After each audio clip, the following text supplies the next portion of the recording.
miaro Ejume Edia inabeye Miara Hello miaro Obire inabebo Miara Hello miaro Asemi besini Asemi miara Asemi besini miara Ejume besini miara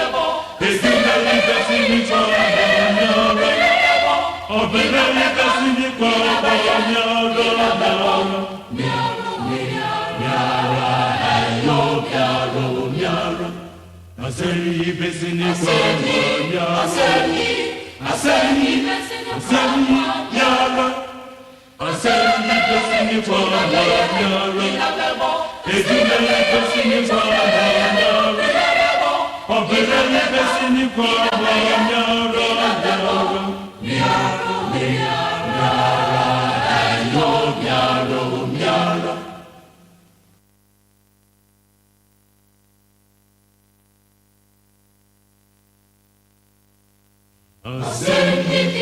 ASEM YIDIKA inabeko miara hello miaro Ejume inabeye miara hello miaro Obire inabebo miara hello miaro Asemi besini miara Asemi besini miara Ejume besini miara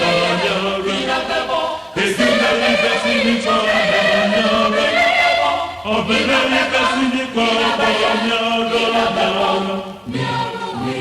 miara hello miaro Asemi besini miara Asemi miara Asemi besini miara Ejume besini miara Obere besini miara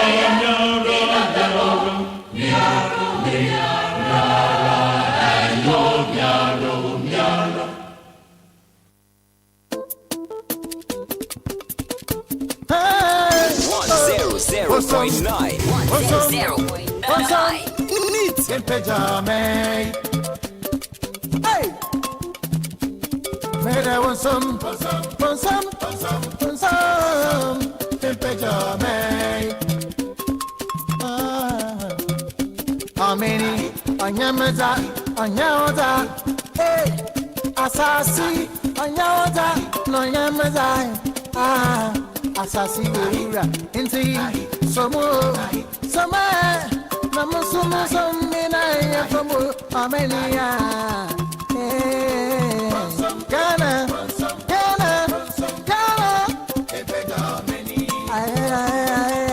Asamatuza.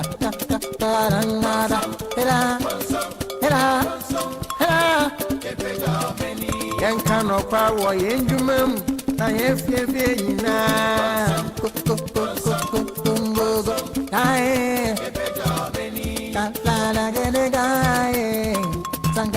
Papa Matuza, Onyawele Matuza, Kokoni Matuza.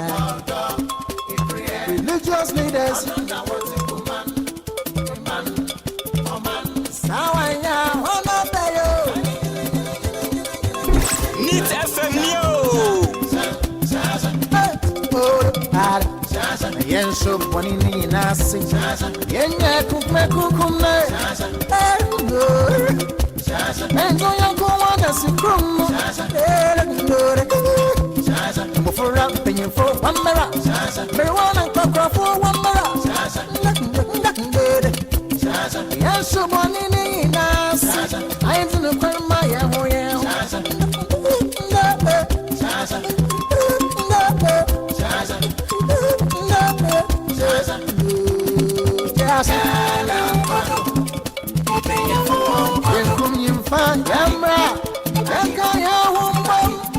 I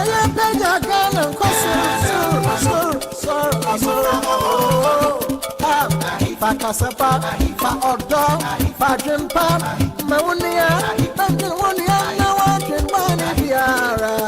Oh, Ghana, Edwin, oh. They catch out the young for Korea, and young for Bugano. Doctor, Ama, Soldier, oh. Amen, from paying for.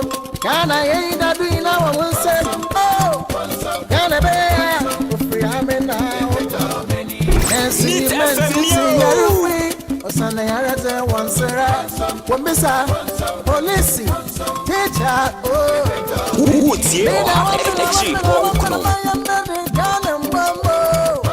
And see, on your crab, and for,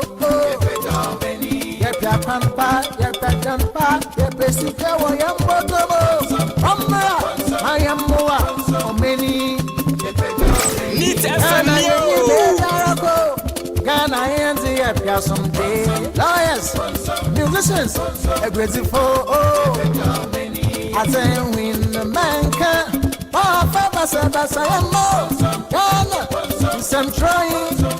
what's your energy? Need FM. Need FM Want some in pajama. Hey, I want some in pajama.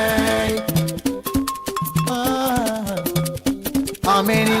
Anyamaza, hey, Asasi, Anyamaza, no Yamaza, Asasi, into some Namusuma, some mina, how many? Ghana. Need FM Asamatuza,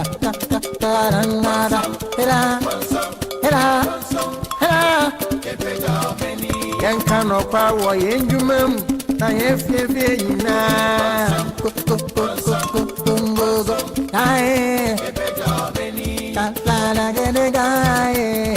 Sangani, Papa Matuza, Onyamele Matuza, Poponi Matuza. Religious leaders, Sawanya, Honobayo, Need FM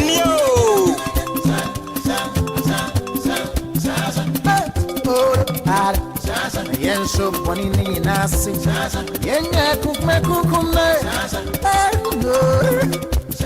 enjo yanko wanda sikrumu, before up penny for one mera, marijuana cockra for one mera, yen so boni ni nasi, I ain't gonna call my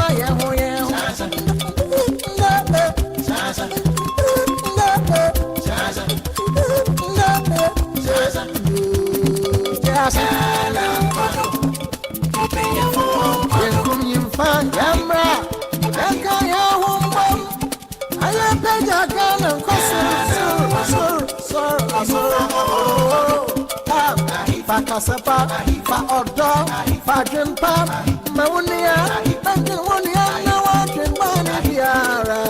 Oh, Ghana, Edwin, oh. They catch out the young for Korea, and young for Bugano. Doctor, Ama, Soldier, oh. Amen, from paying for. Can I ain't a doing now? I will say, oh, can I be free? I'm in now. Nancy, you meant to say you're free. Or Sunday, I rather once around. One missa, police, teacher, oh. Me now, one Ghana, Bumbo. And see, on your crab, I'm for,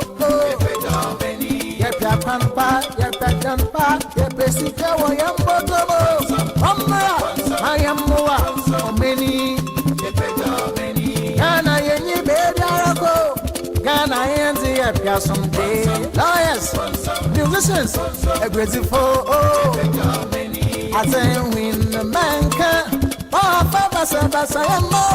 Ghana, he's some trying businessman. No. Neat FM Neo. Good morning, good morning, good morning, good morning, good morning, good morning, good morning, good morning. Good morning. So that tuomo, so that bamba suo, so that ke muo, so that there ye kwamuo, nya yen kwamuo, sempo nya ye bosuo, nya yen bosuo, so the fitting shop wo da abronsan so a ye na ade a chie yo. Transisio. Uda Brunsansio. Uda Tademo. Uda Benchisio. Usia Bonsaya. Yeina Aliasiano. Transisio. Uda Brunsansio. Uda Tademo. Uda Benchisio. Usia Bonsaya. Yeina Aliasiano.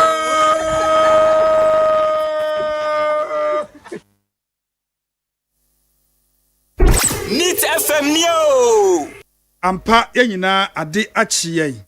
Ye kan say ye de otweda mpo Nyankopon no ase sende nso yete ye ho ene ye ne.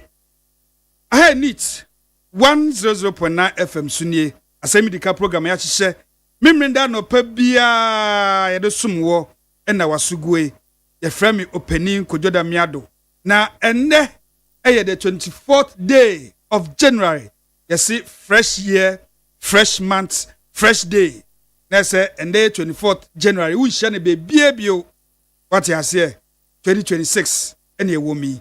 You be share 24th January, beer, let's say, because 2027. It's and day fresh day, fresh month, and fresh year. And just say, you share Mrenosua, ya bought no sia manapa home. Semanu Edwenai miensa 643 pepe na ene today be today mabuafo a ogina mechiche se oma ye ready ankasa from the ladies side no ye wo Juliana Obeng, Great Francis Okokroko saso na Kosi Aboaje the darling boy ene Father Dixon na na kabomu a chese ye program enum se OPANIN KWADWO ODAME ADDO betina dwomu a na gie tata ne nsum Ghana man enti ne no pay chese ye be sranse woti ani ana se woti mini obe frɛ wadanfo se Neat FM ASEM YIDIKA program we are airborne na ono so frɛ na danfo na ono so frɛ na danfo se ASEM YIDIKA program no ende e de ahyehye so na ende ensam no soronko. And then some no, and then show nankasa cry soronko. We will say soronko. Aha. And then soronko crack. It's tell a friend to also tell a friend. Na yen tie. Yen make a decision. Yen take decisions. Yen make your choices. Yen pia on mine ko nim. See the yankasa ye pe. What you say?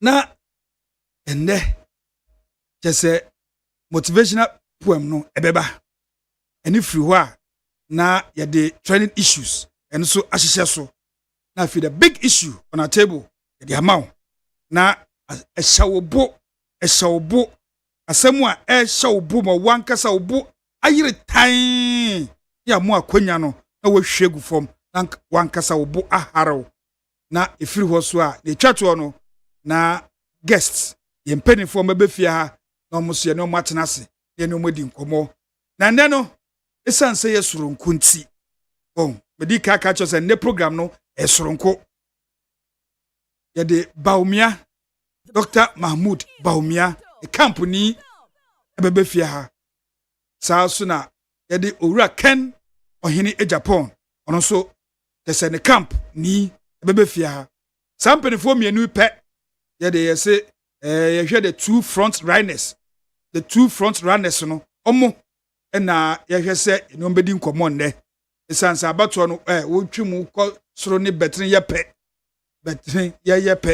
me medu abeda ti me ka betre minim si de tie ukọ kede ni nimpotem camp ni kumeni kusi ho no mo a embe aba ope bia obenye bi medu abe wo ho pe membe wo ho enti meka utwe mu ene betene eye pekura na anye se minim ni America eye akoye 2 horse race anye baumia eye ken anye kena eye baumia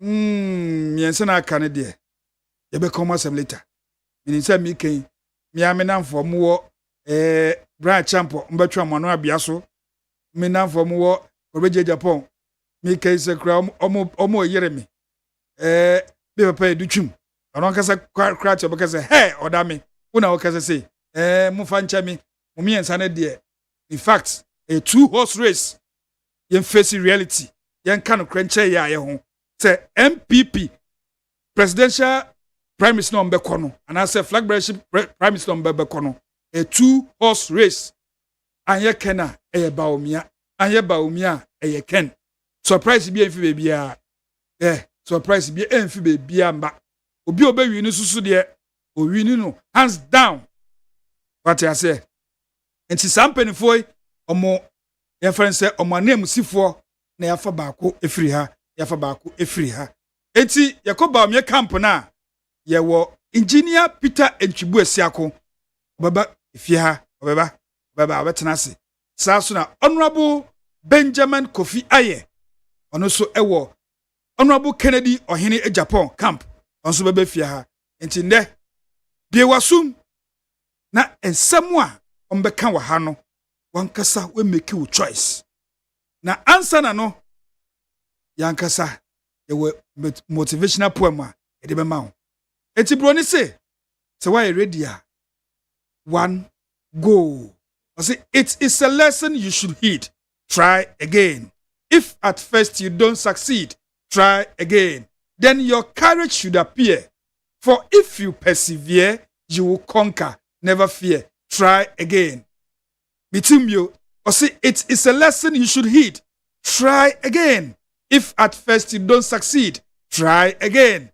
Then your courage should appear. For if you persevere, you will conquer. Never fear. Try again. Wait, near the ma no pay. So fatu koto dream. Na bi na kai. What you say? You see, be bold. Be bold. Ensuro kuku wenim. Wow. Refusal to take a risk. It's a risk by itself. Say, oh yes, obey bibi. Now we change so any friend procrastination. Just say, montu ho. Now person na me ya me cause sia na say nya problem ana me kwa ne de masa sister to anamono nde na mpo 1 year successful a obenya experience so that next time baby a wo fire wo tehwe no unko fa the same place ntu benya experience now wo succeed so e say wo kuku wanim enti ade bia wo betwen say 5 years time and me free ase no wo free ase nde na 5 years time bo so won experience na waku wanim na say wo twen 5 years time 5 years but no one experience bia o start from ground zero enti don't be afraid say a Christopher no Bible mukra no obakaya abra na Jesus enam poso na oba no na Peter yes ono so ebesisu bie no in fact Peter esi so all kwa afide enu ba no ho say me nipa e ba ne say na mitumi nanti poso pe na yes omem na say fear e ba na kwan mu na Jesus ka chere say don't be afraid, it is I. Don't be afraid. What you say enti je say yakopon esi say e maye nsuro yankunko yanim ko wanim ye mame a wonya ne baby call de bia me se mebo mame din na koredo agima Rollins o say be bold na ko wanim e besiwie we na ye de sumu na sa ni ayede ma wo yai na ya ye nua ye brother ene ye papa no so enya baby call ebi cancel ene Ken Sack enso edi kakra bi eta woto enti omo so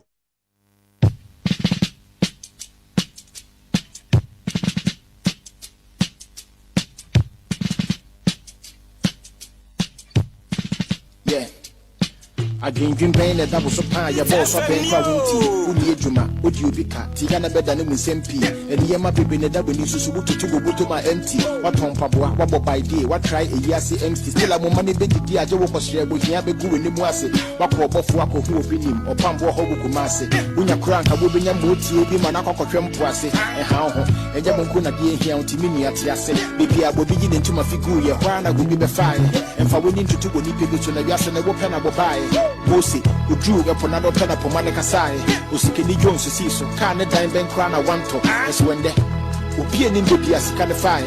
Would I soti as a dear, would I say the Nim Modachi, Sessica Beton Semua Minia, and Fahuni Baby Ashasi, take our command to him. Yamenem random maker, Boko will go to Jenny Wim, Bissessica Casana, me penquan, we had to so never sorry, and Yatias, insane, you man, no one did to baby gonna have a home yanko officer. Fahosa was off for Nubu Subempa. Yeah. Need FM Yo.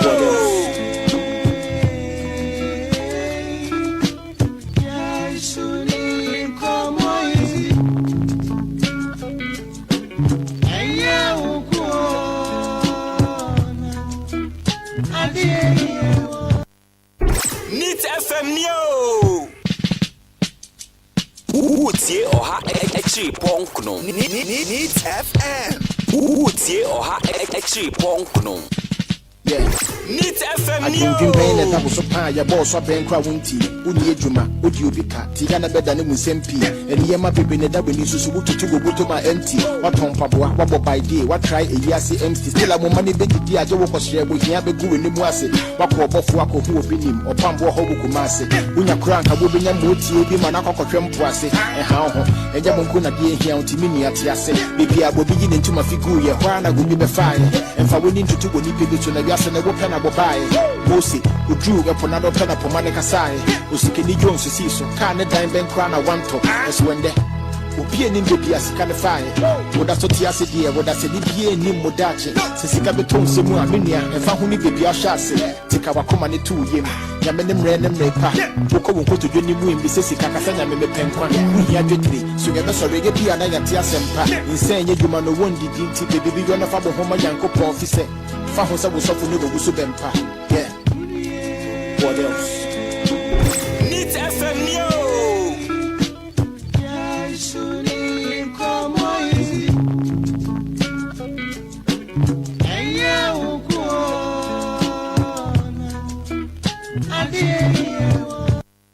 Need FM Yo. Neat 100.9 FM Sunye the koya ya ba na ayehusem kuma bi in fact aye kuma ayehusem kese na atu o my Ghana our great legend one of our great legend bako ensu atore in the person of Owura Yaw Sapong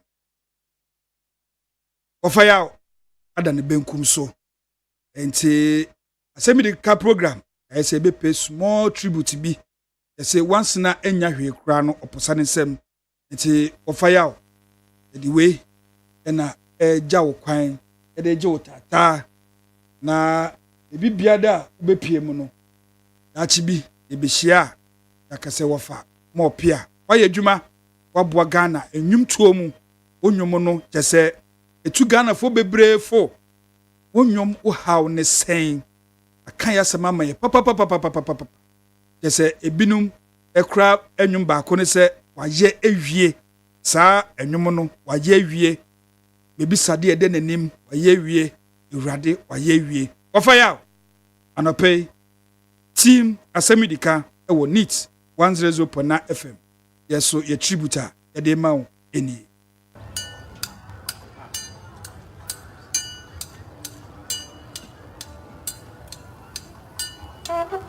Need FM Yo.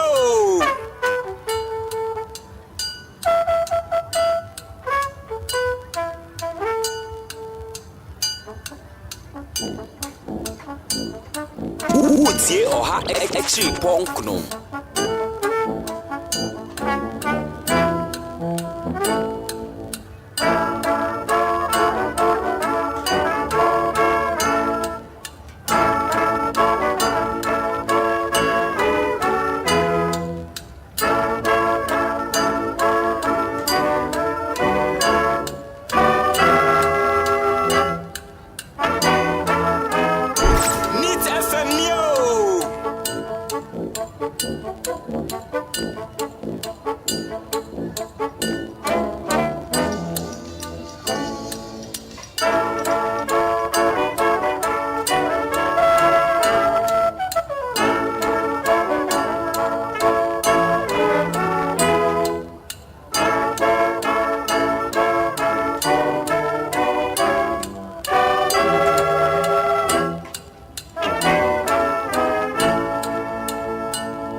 Neat 100.9 FM Sunye ASEM YIDIKA program ena osugwe program we yes a political show na nsemu a edika ewo na wotwe a atwamu no ena yede brew kese bi ho no wante bi ho no wote so wan nyamu nkyeremu bia bi ho kra wote na wusi free uka mu wate ase entini ahyehyɛ program yi se de besumo memenda no pa abra empo unsore ye utumi tie radio empo usi nyoma utumi tie radio empo wo ye cleaning bi e wo fie honom utumi tie radio empo wo a wo kwa adwuma kyese wote uka mu utumi tie radio. In fact se wote ka bi mu na se taxi se dropping se trotro utumi kura sre driver ne se memenda no pa tutu die program a me pese metie ene ASEM YIDIKA nti onfanto ho ma obeye ne saa isansa driver for ina etie wati ase wo ye bibia da utumi tie radio enti fra onyonko na nyonko so mfra ne nyonko na mu ina mu tie ASEM YIDIKA na ne program no e soronko isansa it is all about NPP. It is all about NPP ene anopay just NPP primaries on babe kono ene na watch pepe ene due na watch pepe ye kase sembre ha na se dia hyehye so omo se abano ombe free ase 7 a.m. on the dot na omo free ase to santene to abano na omo de akwakosi 2 p.m. on the dot se 2 p.m. ne bo na original queue num just a line na yasa no ugina mu a wotu abade a obeto akonya no wo ho obeto na emom se 2 p.m. afei na wo tutu anan na se wo bo anan aba polling station ho de a esre wada why date ye why late enti ha ho because 2 p.m. bo se gban no mienu bo se kain e close e de barricade ebeto last person echi wati ase ebe kode honom ebe ma police aba begina last person echi enti 2 p.m. bo na wunni polling station ho a haukra o partner fie na hwe TV obehu results no o penso so a ko polling station honom na kohwe weni so ade okoso a enkoka kasa basa bia na mfo ye na bia emba isanse IGP Owura Christian Tete Yohono wakasa ose onde wonya nti wonya audios chese chese enkrofo bopo ese candidate ni bi omochitafo ni bi omakofa mmemma mbobetikiti se omba be disrupt omba be say agro no abato no eti IGP akasa se we wo macho na se we macho kra se den a obu police for omu wo macho sen macho no wo hu be man nsa so a wa be say yes nti MPP for yen kan kire mu se abana mo beto ne nana awotwe no ni se nti nana awotwe no ASEM YIDIKA programming emba so the whole despite media se Kumasi se nkran ye beye adwuma papa me say ye de me ato menka mbati say me report efiri ho me de bia na me pechire ha me kai 2016 yes me koda paga border no so ha wa utim say ko bo adwuma pio na ye de ye adwuma ma despite media enti we so we nso etimi atu baby my able editor nana ya kesi ene ni assistant mami bia makwafo omo soma me se opani gojo de mi ado wo e de wo tu ha upe umpe o misi bo cardinal me ne hwan chama wutumi be se humamai e bia wo de betu bia me yedwuma no ama despite media report bia da ya hwehwe no yensa aka enti na wo twese nne muntimi nka enti na nde ne se MPP primaries no hu sam ko a asem bia bebam bia e politics de but e kuma bi nanso MPP presidential and as a flag bearership race no omo primaries on be ko na wo twese nde no ene die hu asem ko a ene ye ba beka na questions wo mu isembisa bebre wo mu what you say in a statement ensuwom say adwenkyere ensuwom e be bisa questions e be cheye adwen eti wo a wutie me usu betie na akonya no beba e be bie kwan na tum na wo so wa kyere wadwen e wo MPP presidential primacy ya omoba bekoi ne na wotwe no wo so wa kyere wadwen eti na de it's all about NPP. It is all about MPP. Oh, UTV, yeah, your slogan, yeah, all about you. All about you. UTV. It is all about you. And this show, ASEM YIDIKA program, it is all about NPP presidential primaries. Enti, yankwe.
NPP presidential primaries a omba bekoi na IGP Owura Christian Tete Yohunu yese wakasa ose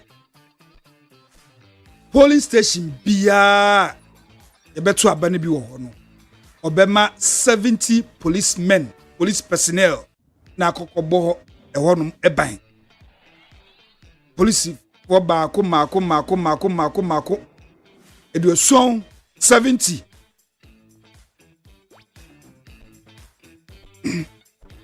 ena ose obema polling station biya across the country enti MPP for ebinum omoyem hihye se wanhwe na oyene bi esi bebi no ose obi anka ne yam na koma ento ne yam kamya baba ka na nado de ne bi bia ka ne yam to na koma we de enye sa na meka bia anka na koma ento ne yam IGP na ekesei ose 70 police personnel obe deploy them to every polling station ese ye wo constituency hanom constituency bia so beto na ba e ofaako enti sa bia ho no ena owura IGP say be mo 70 police personnel nenu no asemi beto odwa pe ebi mo raise issues mo ka say da bio IGP sa 17 dia so musa o se MPP for eye ade na se wonya intel sempo bibi besi a ebi mu se IGP 70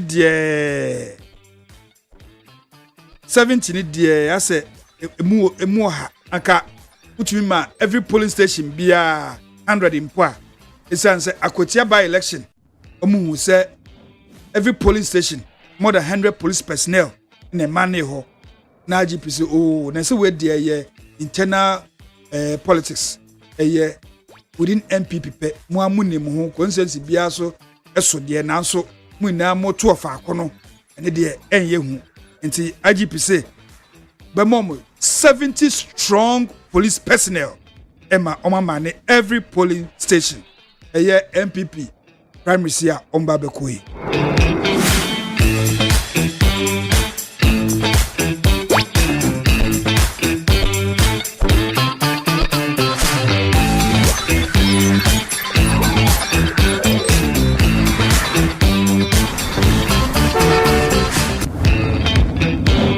Owura Justin Frimpong Kodua JFK na yefre no oye the General Secretary for the MPP.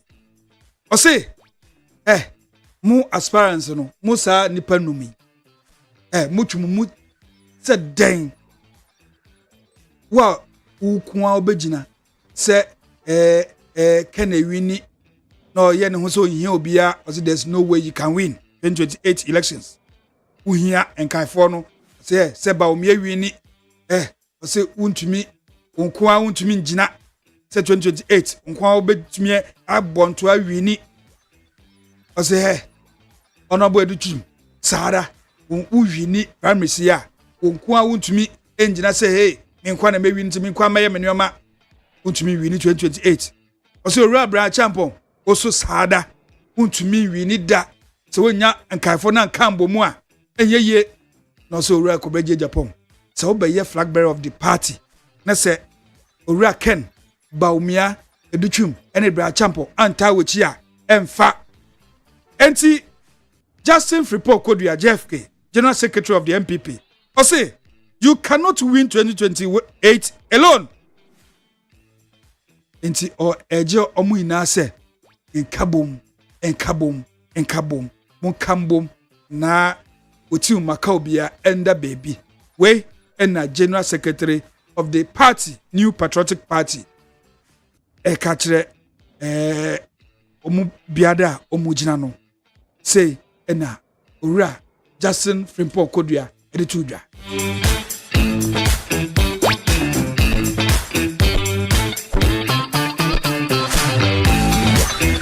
Na Nanado Akasa, the former president. Akasa ose hye MPP fue me kama kire mo se MPP is bigger than any individual wosu said then your party ni mu a say the party is bigger than you enti monhwe na metiu Macau bia ekoso party ni mu kasabasoyo kasetia na ekoso party ni mu no na do say party no esosen enti wo ye obi bia na waye according to the party enti His Excellency Nana Adodankwa Akufo-Addo ena ekase say the party MPP is bigger than any individual.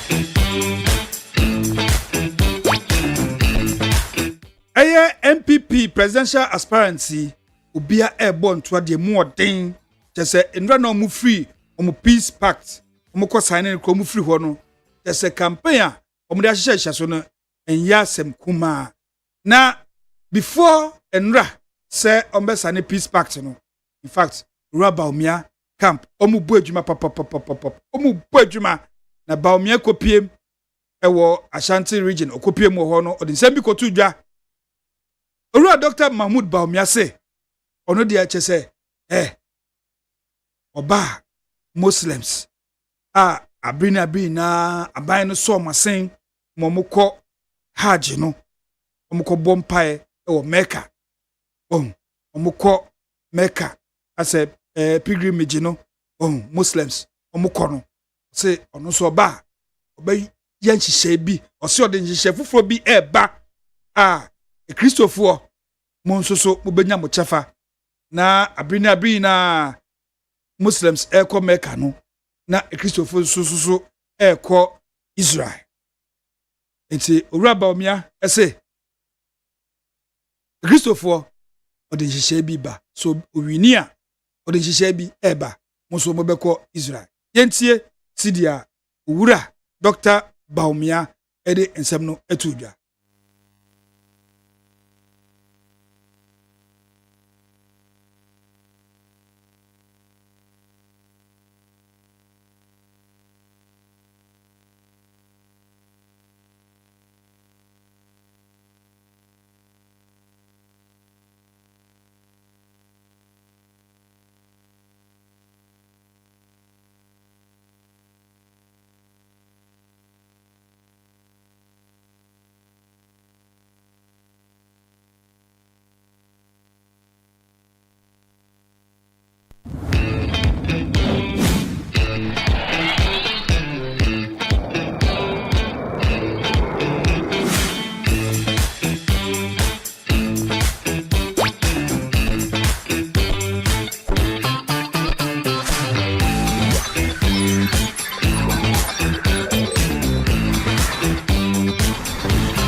Ajita. But my voice na me am prepare to hono. In fact, ayira me. But New York can say the Christopher say ono ebe ye president ya. O de nhihyefufuo bi ba say a Christopher nso see their Muslims eko hajj no. Saa so na obema Christopher nso akọ Israel. Essence ono de open paibo papa enti oman hiam paibo enti se oba obema Christopher enso akọ Israel na omakọ mpae amoman na oman Ghana ye hiam empaibo papa enti owura Dr. Mahmoud Baumia samwa obo ntoa no ebia ode atodwa ero no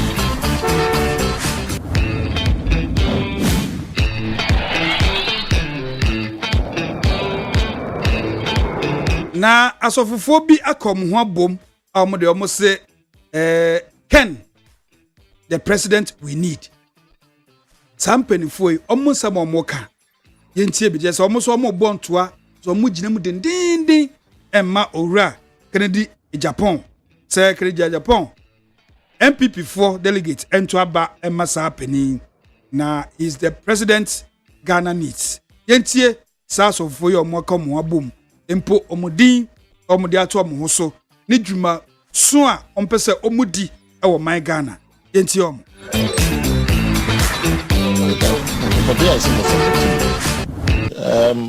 he doesn't mirror the character of Ghanaians because he doesn't mirror the character of Ghanaians. Ghana you shouldn't ya buy no mo ya sofo e se mo tretre mo nya tretre ni ye say na man for journalism support ma memre asem no wachia Machia no wan kan yi what were there asekire ne say ya tena se ehunu say wo mo ye politics wo Ghana ha nyina se wo po bia ni suban eben wo nyamesu a esese ma no kwan bu man a any candidate. That's right. Ente den ne ko base nkofo se na say public ne kura kasa no ye ignorant and nothing you say the leader Ghana needs Sophia enti me be breaking it down you waiting am do this as a question me be breaking it down say Ghana yesu no as long as I can what's it ata say yesu no e be say yesu no nyamesu na edinya ya hwe ya babia aman bi atechire wo mama ya duru a ye kopresi ye be kwa akotena ho no ye de yesu na wo ka no esoso so tena ho a ye tumi nuru ho. Yes, and that's why we need a tougher leaders to make sure we turn things around for the sake of future. It's not the best. We need genuine leaders. We don't need liars and hypocrites. I see. We need bold men with vision. Yeah. To turn things around. So you see the leader Ghana and to when no even after Kennedy say ya 7 the week ran e yadia group no betna e dia ye de be register ne ye advocacy for good governance ye be involved with Christian leaders and non-Christian leaders ye pese ye make sure so man we asesa otom and this ye betna ye to so a be wiase akona wie Ghana na ne tie anete emfuro bia enya honhom nsamo ye suban sanete. That is the leader we need at this particular time. Yes.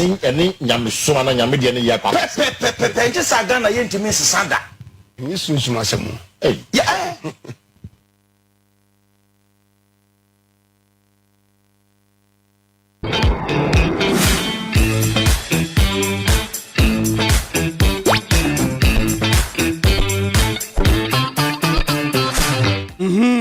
Wawoti wasum se asofofoi kasa say Ken Japan is the leader Ghana needs.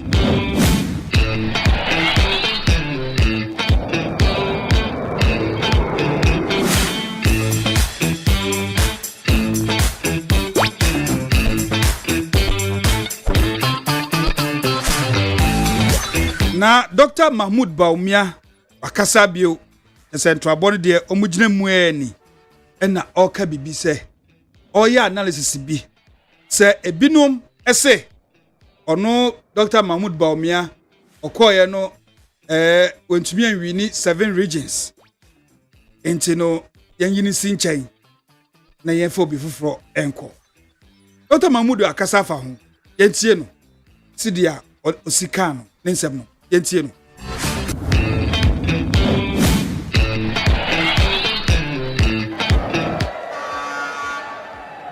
Obose, Oshe, your performance 2024 election noa.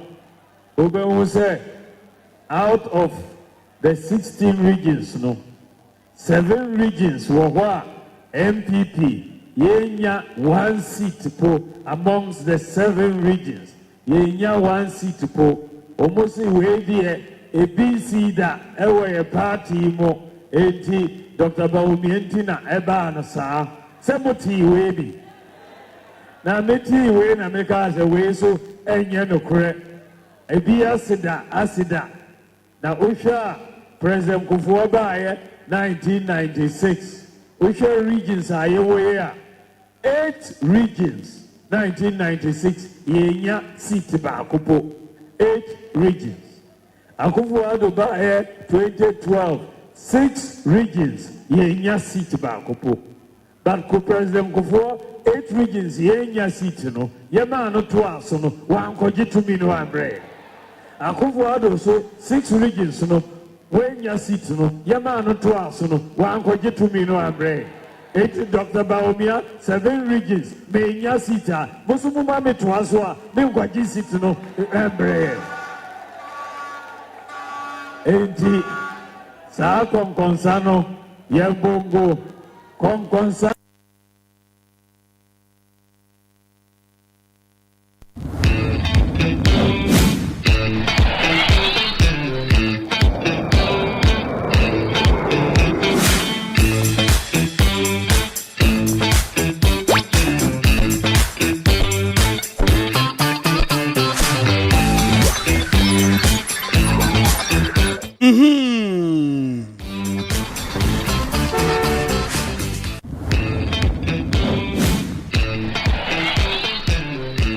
enti Dr. Mahmoud Bawumia na no si ye pe na ekrofo efa pen and paper etu from sen asema Dr. Mahmoud Bawumia kan de yenso yefan krata engu from ne yenhwe because almost data de ewo ho wo hwehwa obehu efi 96 odeka besi ono ne pen so no yenhwe se sa na tie ana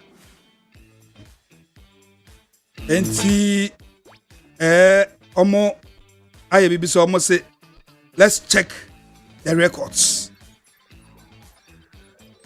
So Bawumia says that in 1996 the MPP did not win any seats in 8 regions, and in 2012 we, that is MPP, did not win seats in 6 regions. Next Kufuor time 8 regions omontumi anwini saa so na Kufuor addo 2012 ono so 6 regions saa na Dr. Mahmoud Bawumia eka saa na won yenu and almost say let's check the records. I say regions the MPP got some seats in 1996. So the MPP won a total of 60 seats out of 200 seats in 1996. This is the breakdown. So 1, Ashanti region, Omunya 28 seats. 2, Central region, Omunya 2 seats. 3, Bron Ahafo, Omunya 3 seats. I say 4, Northern, that's Northern region, Omunya 3 seats. Western region, Omunya 3 seats. Greater Accra, Omunya 9 seats. And Eastern region, Omunya 11 seats. Where Sabre no 1996 na your regions no ye do 10 inti na je say 7 regions na omunya seats wom na eno no no say omukabo there were 10 regions in 1996, so Kufuor did not get any seat in 3 regions, in just 3 regions. That is Upper East, Upper West, and Volta. International say, Ura Dr. Mahmoud Baumia, ne analysis, ne figures no the 2 Jano, say 1996, Ura Kufuor bread sono. Kufuor entumi enwini in 8 regions sono. Factually incorrect. And yet correct. And yet no correct. Say Ura Baumia edisa no ebetuja. And almost say yanko 2012. Kufuor pencil. Or say regions that the MPP won seats in 2012. Or say the MPP won a total of 123. That's 123 seats out of 275 in 2012. Or say 1 Ashanti region, Omunya 44. Central region, Omunya 7. Eastern region, 26. Bron Ahafo, Omunya 13. Northern region, Omunya 11. Western region, Omunya 8. Greater Accra, 14. And Upper East, Omunya 2. Inti wuhwe mana say 8 regions. And omu Nanado Dankwa Akufo-Addo owini wom sabre nso na 10 regions 2012 was 10. Inti osi the NPP did not win a seat in only 2 regions. That is Upper West and Volta region. Inti Dr. Mahmoud Baumia asama okano. Again, it is factually incorrect. Inti Dr. Mahmoud Baumia nia oditu dwa se Kufuor enwini 8 regions. And so man akwenya man ko bio no okofa ekonya no ebaye se enye correct. Saa so na Kufuor-Addo enso 2012 ono so wenya 6 regions. Wentumi anya city bia ewo 6 regions mu eno so wenya no omusa man akwenya ma 2016 ode ekonya no ebre MPP ose eno so enye no kure. Nti Dr. Mahmoud Baumia wonsema uditu dwa no nchiremu a ewo honi.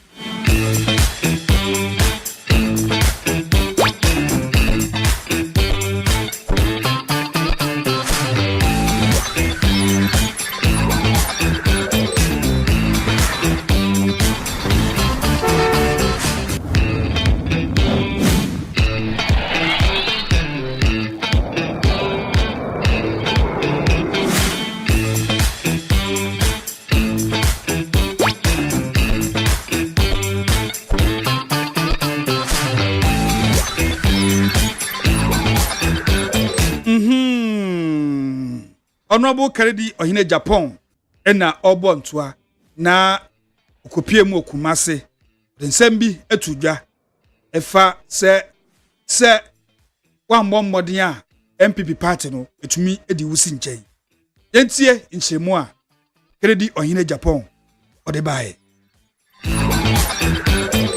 Obeya madum na ebinim ka se mame mamo abakosem kakra bi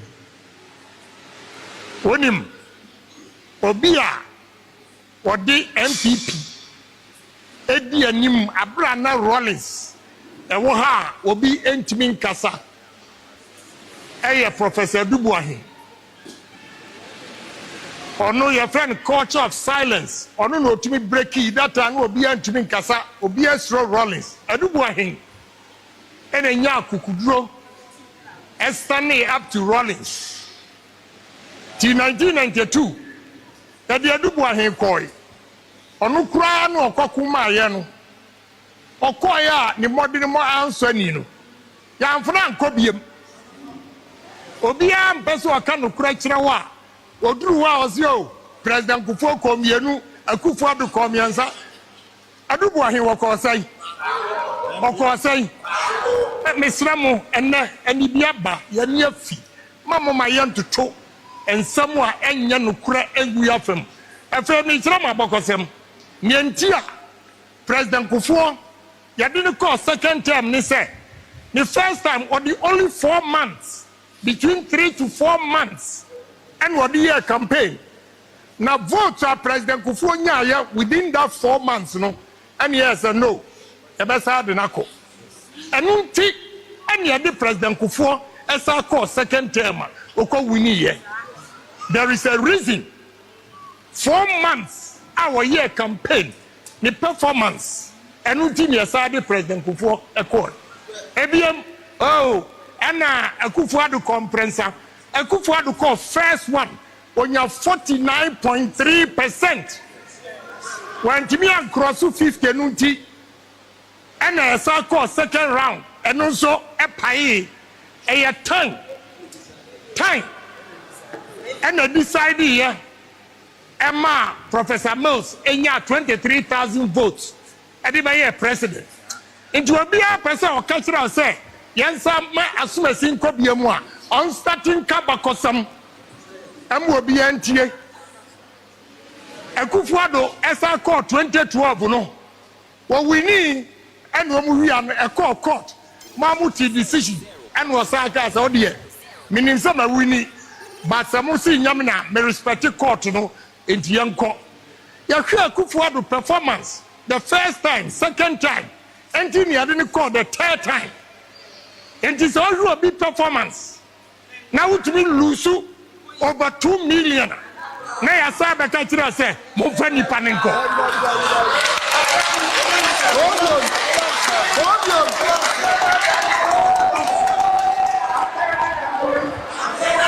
Na mayedi but emra ni du ho nokura de yabaka mo mate. Nokura no de yabaka mo mate. Samu power Ghana for say, Mudi Kana Japan bar, Yabetu Amamo. Musa Kwakamfia 9th young or tribute. Are you ready for that? Are you ready for that? Are you ready for that? Momayantiania a phone forker. Momayantiania Ghana forker. I saw it there, I'm woman Kasai. A coachee. I saw it there, I'm woman. Wom kura wom abatuo no e kire so wom kasai e bi so wom kae no wantie a so se wantie a mo baji mu jejereje ani aji jejereje oh campaign no e be ye de papa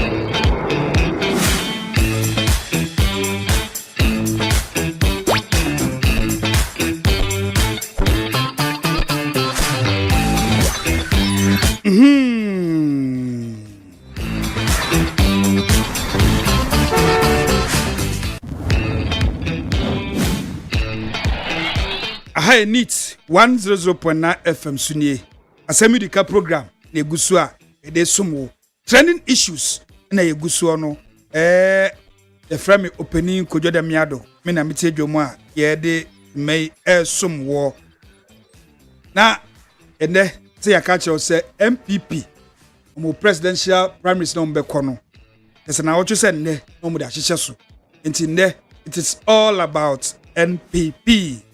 Enti ye hwe the 2 horse runners no omo mudi anim no na me say 2 horse race Ken anasa Baumia anasa Ken disampen fo mienu yi na ne omo nsem a yatete ye nkrofo ka form ho ochi ase campaign ebinum eye ma omo na ye bobo bi amaw ebi ho ye kaka ye ho ochi ase campaign no omo free ase ache enti voices ni bi won mo ache betting nne na wo dey make a decision they take a decision so we delegate na we hu baby a beto baba no akọ enti abonu mu a na owura kanaje Japan ode equation bi bae na yenu mu a yade o mass no mi say me course mizuku a me ko na maths de na me yade mathematics de me yade because me nya conviction bi say maths de eye 1 eye 1 eye 2 eye 2 what you say ya fe na obe church ho brofo bebre ha ti mass de na me yade enti odi formula ne tu dwa no mo me entie si de odi formula no etu dwa entie no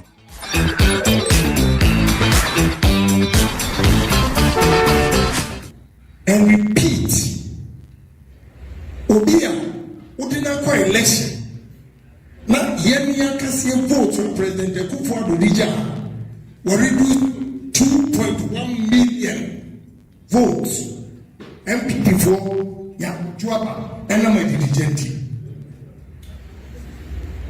na musa repeat same Ako national 1.7 million votes deficit. Tabena abeti obisi na abeti si yazo obisi akana. Akana. President Akufo-Addo. The year 2000. First one only did about 100,000 votes. We have 49.3. He needed 0.7 plus 1 vote. It took him 8 years. And he was at 9%, which is equivalent to 1.7 million. And how many years is it going to take you? How many years is it going to take you? And the son of the way you can't try a mistake. And maybe I will make Obise Mahama wako Saba. Mahama lost with a vote of 1 million. It took him 8 years. Obi lose 1.7 million here. Then you know that knowledge in our way.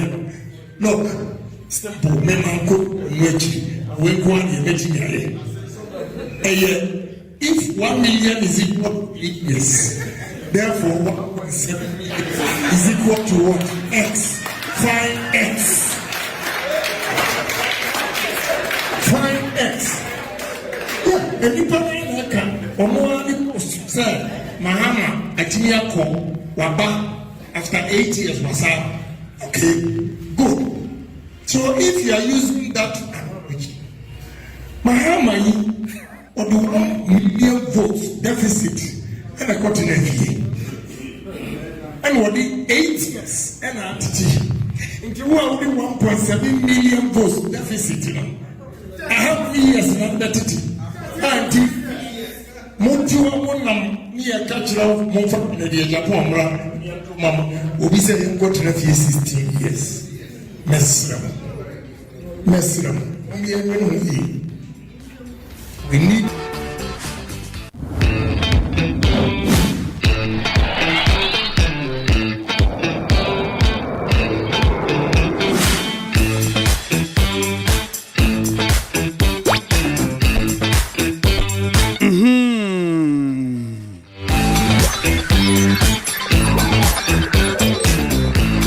Dr. Mahmoud Baumia enso ekesebi.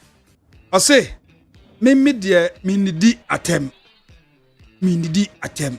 Ntu abonu mu sansemu APA. Yembisa yentie sidia odensem no etudwa. Yentie no. Ye obia me penkabom pa eninti me ye me campaigner me nkasante ye obia. Me mbo obia din. Mindidi obia tem me kirema dwen keke emamo enti udidi obia tema mu wie election na wo se beboa me a obeba omba enti me kase obia o kasa mami onsusu nkasa man di obia tem me so me pese me wie a mu di franka ne chemensa meka ma nenu ma mene omo ekwa kansi ni nyina meka omo nyina abom na etimi akoiko G2 no ewo ye election mo.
awie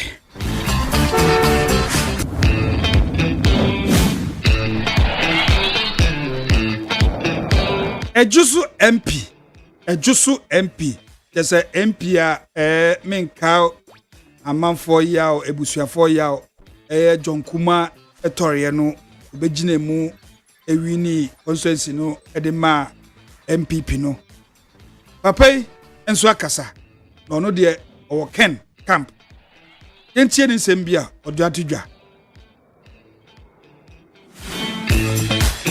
na no ndi si ni ka se bi kire me na me yem se me o ka chem se si ni me koto abama o kandifo no ede ne ko na no no a o mbe ya ma dollar no aba be da 80 days na afi yakoye campaign am ya hwe eti mbe fi na me dwen ho nam se enkofo yi says ye you on said the conversation about the economy. Right. Which is true. And which na me delegates, me sremu. And what time you see a dear run where didn't call now no sako biwa. Economy no common one free bra, the later part of the last year no they call about no no. Ghana for the pamu yen. Sakofa sanko monu nyina sadia ba. Adane ntanse ese ni kumu. June ba me ba munya economic message ba magana. Yet ye be da kudi. Eno na papa na ka se. Eni umbeto gold no bebre dia support currency no ama na ba 8 cedis. Na ye bet me apie. But the facts are that what's mean blame ba me for the economic. No, enye blame. Exactly. What ye mean ko okra. Finance minister. Eno ntina me ka se me fa blame ni mu bia. Exactly. But a fact wo. Eti ekopem bra wo beka kire Ghana fo nyina se Dr. Baumia no onye finance minister wo eti sika wo kire no ekum na enye onu wo beka twa Ghana ho besi ani ato aba na wie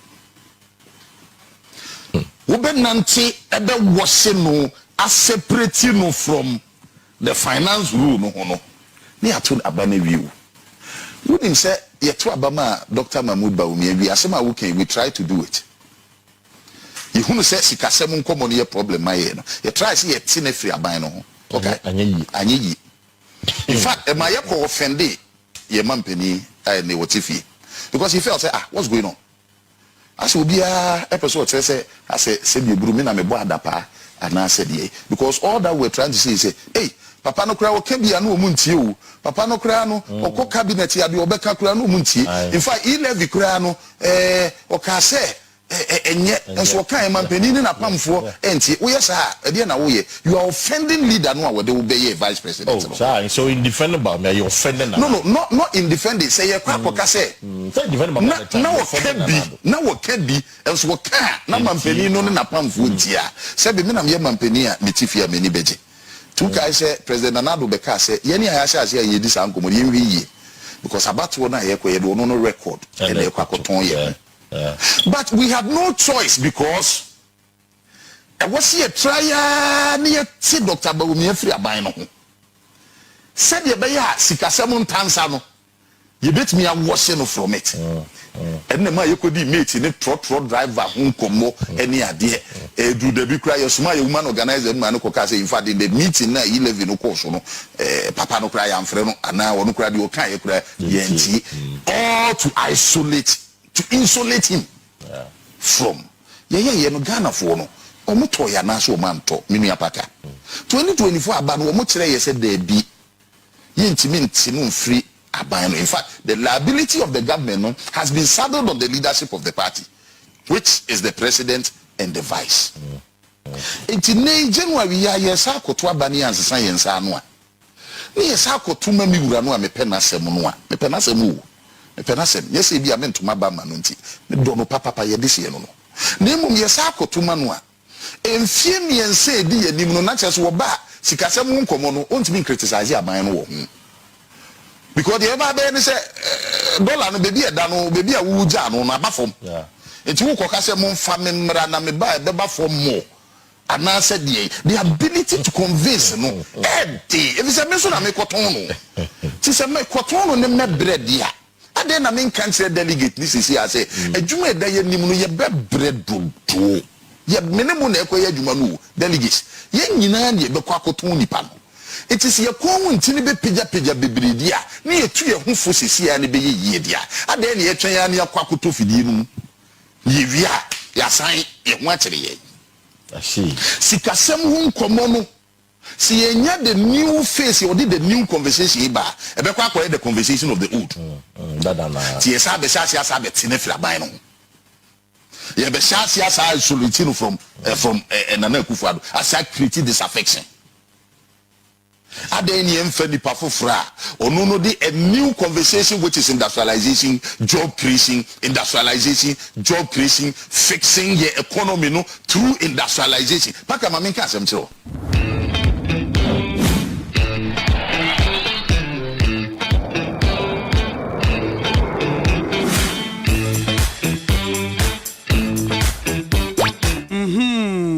And that it's all about MPP. Now voices nkwa na chese yede sumo ni se asembi wa wanti otie kra wanti ni ye we ebi kra wanti da what you say owura kodwo ponkroma mi aminua akasa ofuase eyire bi MP oba me camp waka bibi entie no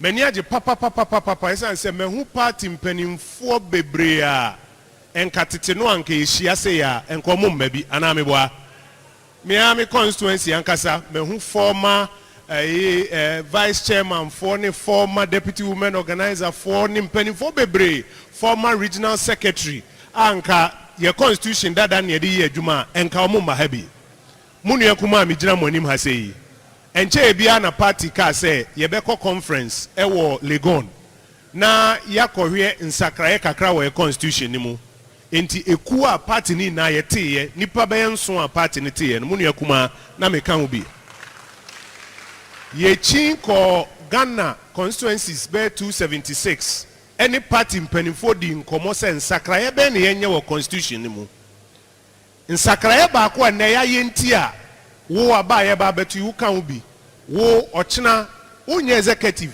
nanso party chiradwen aba be chire bi eni se ye bi emu se former executives yem form nkan ye ni president Kufuor ko di nkomo Nana Addo Dankwa ko di nkomo Dr. Bawumia ko di nkomo nkofo bebre ko di nkomo asori dem ana se asori asase so na yegina yi me nkan nitro metumi atene me nsa e wo Nyankopon ni maka chiro se nipa ba ko a odi mu akutini nti ene wo former executive wote abi no ono ni Dr. Mahmoud Bawumia wote aseyi nti do ke da wase wadwen pa wo de bae ne na aboa ma yenyina yetumi aka abom enuano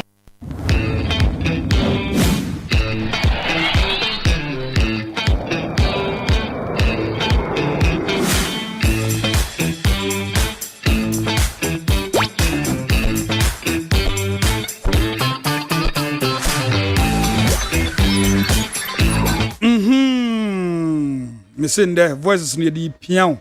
The piano we MPP delegate tie na make your decision. Asam way honorable Kojo Ponkroma ekaye Justin Frimpong Kodua esu kan bi. Yentie sidia ono so eka ne de. Yentie the general secretary ankasa esu di nsem no bi betudwa. Yentie no. Yes, question. You can the Japan can say, you're my former executive and to Abanibi. Send us a former executive to you. And can you also say, you can the Japan, yeah, man. Yeah, expansion. You can the Japan can say, you're my former executive and to Abanibi. Send us a former executive to you. And can you also say, you can the Japan, yeah, man. You see?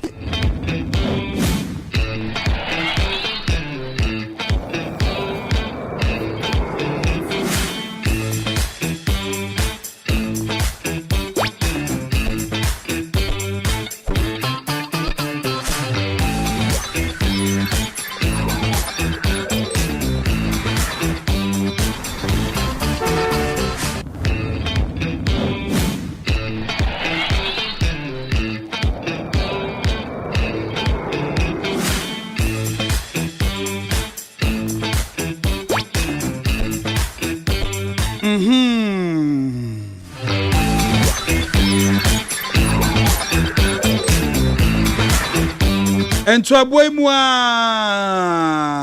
ena owura Ken ekopie mu baby no de odu tudwa se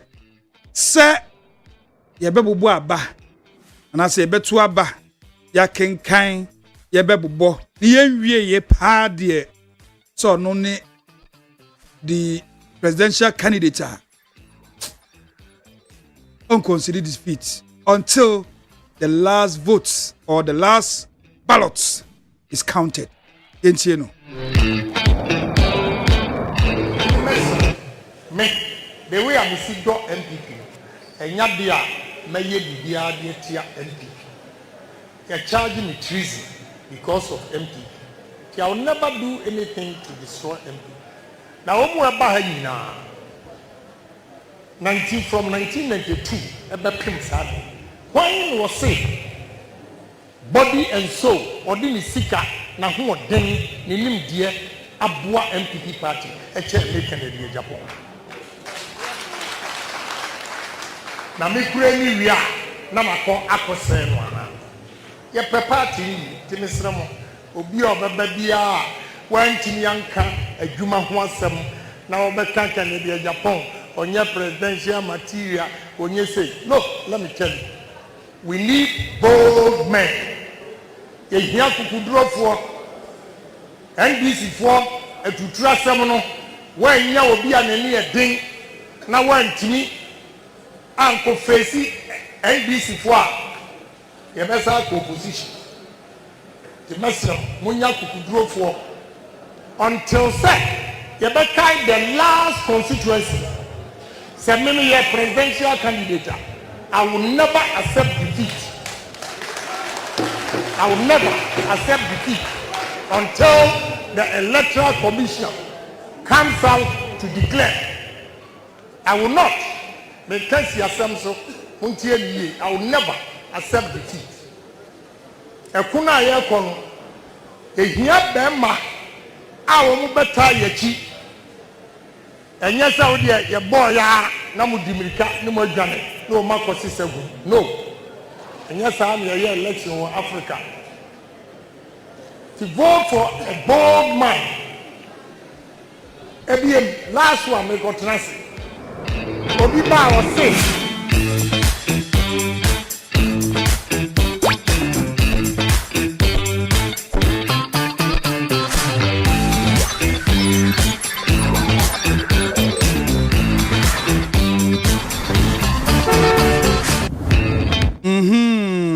Yegusu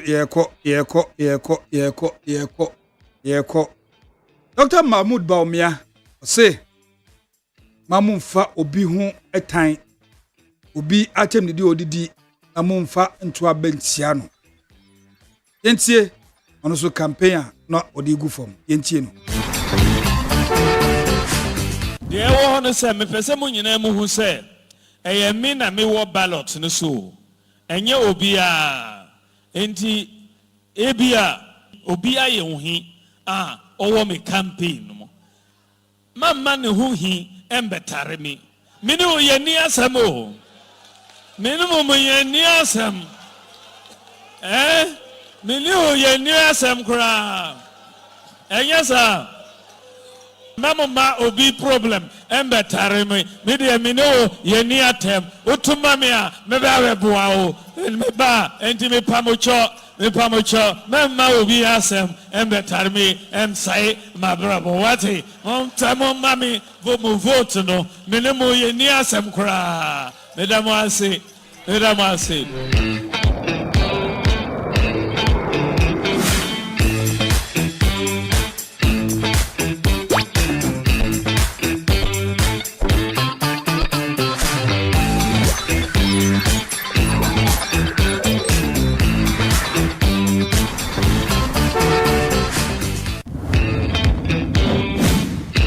na MPP youth ni bi nso akasa omakasa papa yentie youth no nso nsem omoka ene bebi omohwa ombeto omaba akọ yentie youth no nso we are trap party no mu like Canada Japan no mu free from the very onset abua party no abre abedru baby edru ya wo de we kura say wo de wo ye vice president na ye do atemo na police station What you hear now is a comparison. You go far by as economy. A Kufuado, 2 occasions our call here. First one, no, lose you know. You're 2 about Kufuado about 49 point something. Or beat the second in Japan and near Numa, why, yeah. Parties say opposition I call you know. I am ran to Duma. Now, they may catch a delegation, they say. Party no, any panel one more contesting in no. Ufako Brad Japan, Duchum, Brian, Ken, normally are there. You want members ye power more contesting. Now you do only in our coba coin, and ye. And think Kaveka says Sanko food in Yano, only in I, papa, our more party. I don't see reason why I say. You better hire who nipa back or brown super one.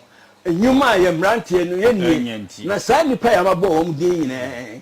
Obi afota say obi di president. Na mom Canada Japan ni nipa. So kasa obema ranting ni ma wo mu gidie. Anya sa obi a obeka bia yen din because wo mate ate. Na Canada Japan di enti ya ka o mu begie die ni say.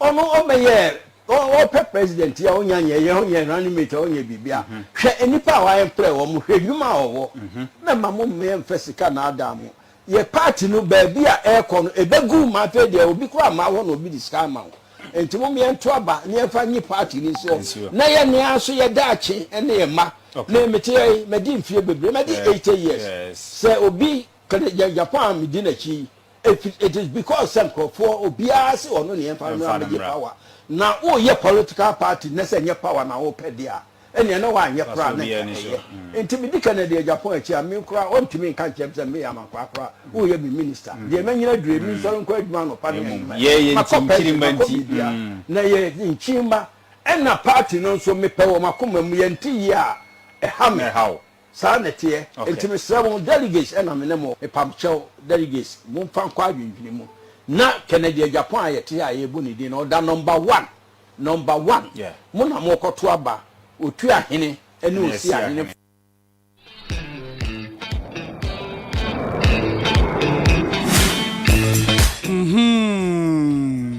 see the year kon kakaka no voices upon voices na abranti bisu akasa ni chemu ode bai no ndi o kire se Dr. Mahmoud Bawumia enye MPP for na nto aba o MPP for no to aba papa na mom wo hwa omotuma MP no moja Bawumia ho no omko omombetuma MP bia no o MPP ni nanso onto ma Bawumia nti MPP for na mu bi na no mompe Dr. Mahmoud Bawumia o set example bi e odom kwabenya yentie no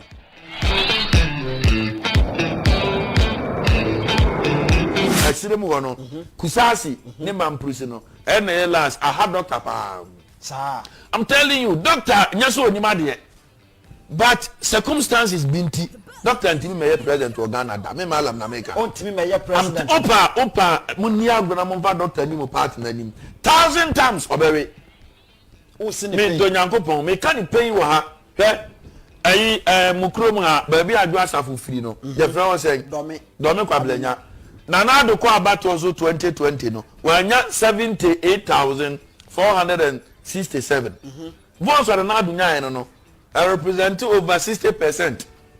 So yeah ana adwo asafo kura ni papa nti hodo mu pa MPP pa adwo asafo kura nya 65,041 votes. Nanado BT adwo asafo over 3,000 votes. Tieni yo but Professor Mark Ekwe ba na efe no Aaron Makekwe no onya 50,000 votes na Bawumia nam 5,000 hey fisia umi hu bi da awon people abakwase mu 5,000 votes domi kwabrenya na Bawumia nkonfo na omo soli a ye mani nko biem ye omo nte nkonta na elections enya duro fact and figures ubetimi akodi aduro na ya NDC no akwaje bantama seat ubetimi emfa opako wura bani ni je emfa ena kire so abato onya de be enya duro Bawumia opa aba no wanko ne spiritual fathers for nanso onyai se mama nso ko ne de ho ade no ube enya duro asemo hwe Professor Mark Ekwe ba no ni 50,000 votes awunya ye no Sound share by Omia 5,146. Baumia votes, no. Sound share differences now. I have 45,553 votes. Enipa omoto abama Professor Makekwe Bano. Sa unim say to abani simultaneously. Ye two MPs na ye two presidential anameboa. Yeah. Enti aden no nya over 50,000 votes. Na ba omia nya 5,000. Na just omoto ma Professor Makekwe no muja no mko fie. Omompe. Omko fie. Omanto ama no. Tina me ka kire o say omompe candidate no nya MPP no omompe no. And the MPP for so solely almost say MPP for and trouble. They blow him. Professor Makekwe banana over 50,000 votes, but Omianya 5,000. No MPP for and trouble. MPP for we control about Oman and Ebe. Oman trauma about Omia. Show. Odia 50,000 votes no. I 45,000 every month. And my no difference in the 45,553. And I say, Sani pa 45,553 no. Omutuma Professor Makekwe we na omukokodai. But we are the man.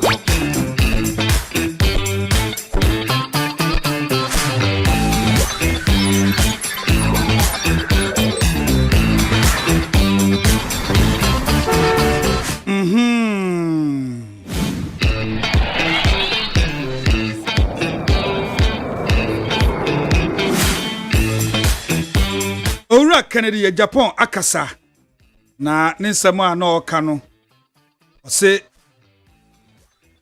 Dr. Mahmoud Baumia ayatrofo Liar like our former flag bearer on earth. I've never seen a liar like our former flag bearer on earth. He's a liar.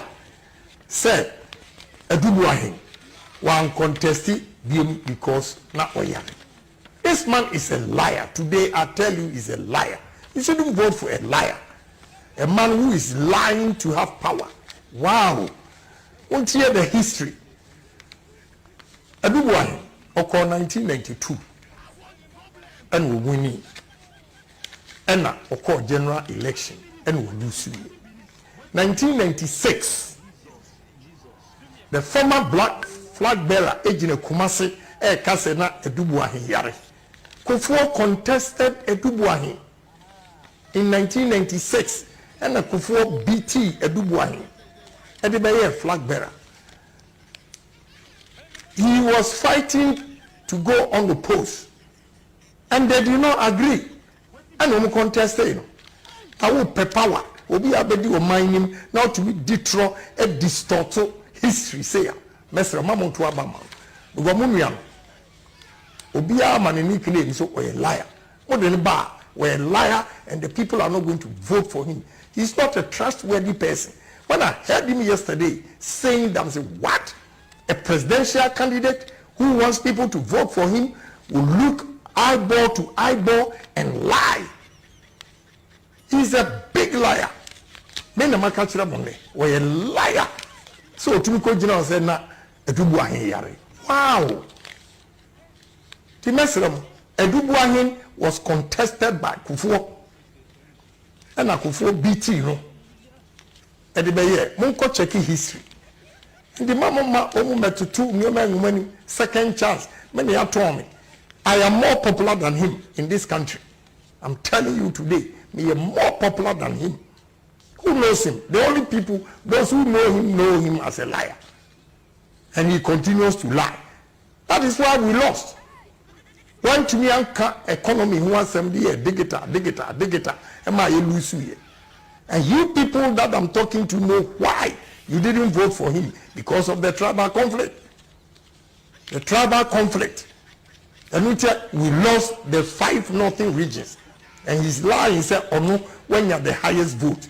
Kufuor had 20 seats, parliamentary seats, and now what 10? How can you say we don't have the highest vote? Mesrem. A trona papa ni D for power no dey. Mudi agro ko ye mistakes se munya. Ye be say atno opposition. Ko Ghana ni bi antrust no. Omo say tronko ana wodi. A tron wodu Ashanti region. Why so desperate he say a tronko ana every day wodi. And why we want to win power. And if you want to win power, ask the Muslims themselves. They will tell you. So, Oko, adum che ho e de ayikogu na enti yan toma no okọ mungwa yomu shrine e de ayigu nsi yan toma no. The Muslims say it all the time. The Christians are saying yan toma no. So what are we saying? Do we want to lose power? When these same Muslims say bring Kennedy to Japan, Christians are saying bring Kennedy to Japan. And you all know catch it and say, what is Zongo, Muslim, nothing votes, remember. What happened in the north? And you are aware, you are the very people more witness say his brutality. I have to tell you the truth. What is here? In this hour and Trona or Nam Didieno and Nukurabemo will lose you election. Tibunya Bo, Namun Tuabama Kennedy to Japan. Near Manukure and Nedi and Ghanaian politics. That's right. People in Boko Enkle, you know very well. The tribal conflict played a role for us to lose. Religious problems caused us because of him. He has to accept it. The boys from Sister Sikamame. I'm about to one young two mano or no go do and young two mano. They tell me all the time. They come to me. They tell me. Into one person kataso tribal conflict, any religious problems. It's a fact. And you are there. You experience it yourself. It is a trona will di eki because he wants power. And yet you are. The message of Munyajidi. The Ghana.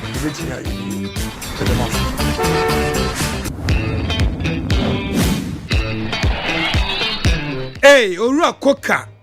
Weja. Koka wa Bamia camp. Weja papa. That's a Nebuefu. And Sembia. Ekoso no Koka said dabi. Yentie Koka. Sidi ono so edininsem etudwa. We are doing a launch of the new revised and amended constitution. Kufuor is there, Nanado is there. We forgot to add the sitting former vice president, Dr. Mahmoud Bawumia. Those anti-Bawumia people and the head office and the party, me Koka, I keep telling you, pray Kai doesn't win, because if Bawumia wins, the same treatment you are giving him, I will ensure you get those same things. Hey. And those in the campaign office that will be going for elections, pray, fast and pray does not win. Become the flag bearer of the party. Because the more you know, may you be a chance. Your dirty lily. Even in your bedroom, the things in there, we will all hear it. I will come for you. Make go when you want to say. People who have made it intentionally. When we're going to do the Congress, somebody who is a former vice president and once the leader of the party based on our constitution who led us to election, to me he in the flies. At the time I need any aspirants, at the time I need any be all contesting because of Kakamu to Binti. Kakamu to be on yet relevant. But NEC, I am so disappointed in NEC. But NEC should realize that without a party there is nothing like NEC. I'm so disappointed in the leadership and executive. I'm so disappointed. Proxy. You are making people determine proxy. You have given powers to a committee who has no locus to determine proxy. So it's clear that we are never going to use proxy again. You use proxy, and we are party will be proxy. Now make more elections. You be team when you go party. The money you Dr. Mahmoud Bawumia, Montenegro. You be team when you are be free Kuma. One them more candidate no kind Kennedy kind. Me free mu. Yebum, me be chiremu bi. What has Bawumia done to you? You people hating with energy and NEC, you are supporting this. That is an artwork out there, and you intentionally took Dr. Mahmoud Bawumia, the one who designed the artwork, the one who approved the artwork, the one who loaded the artwork. Those who are in support of the artwork, are you go? But the seed that you have sown today, it will rot before it will germinate. And I can say, before, if we don't go for war, there will never be peace. And without distraction, there's no development. So the Dr. Mahmoud Bawumia Munkoso. Mumma in Krofwa, this Umuhia injection tablets and some moment to Nyakasan in the Tetiman. Now I are in Krofwa bear party. I and I really begin to move to me nanti. Mu use that against them some more moon to Abba. Our party needs massive share. Ye Krofosa, see I ye artwork. Ye ko ye tuma, mu ye Dr. Mahmoud Bawumia film, send net on company for a party. Munkoso. Na mereno because mo for so do any aka kire mo and mereno so a we go show you sumo sa mereno ye be di we no ye campaign grab ese no mo de ho nkoso ye wa ha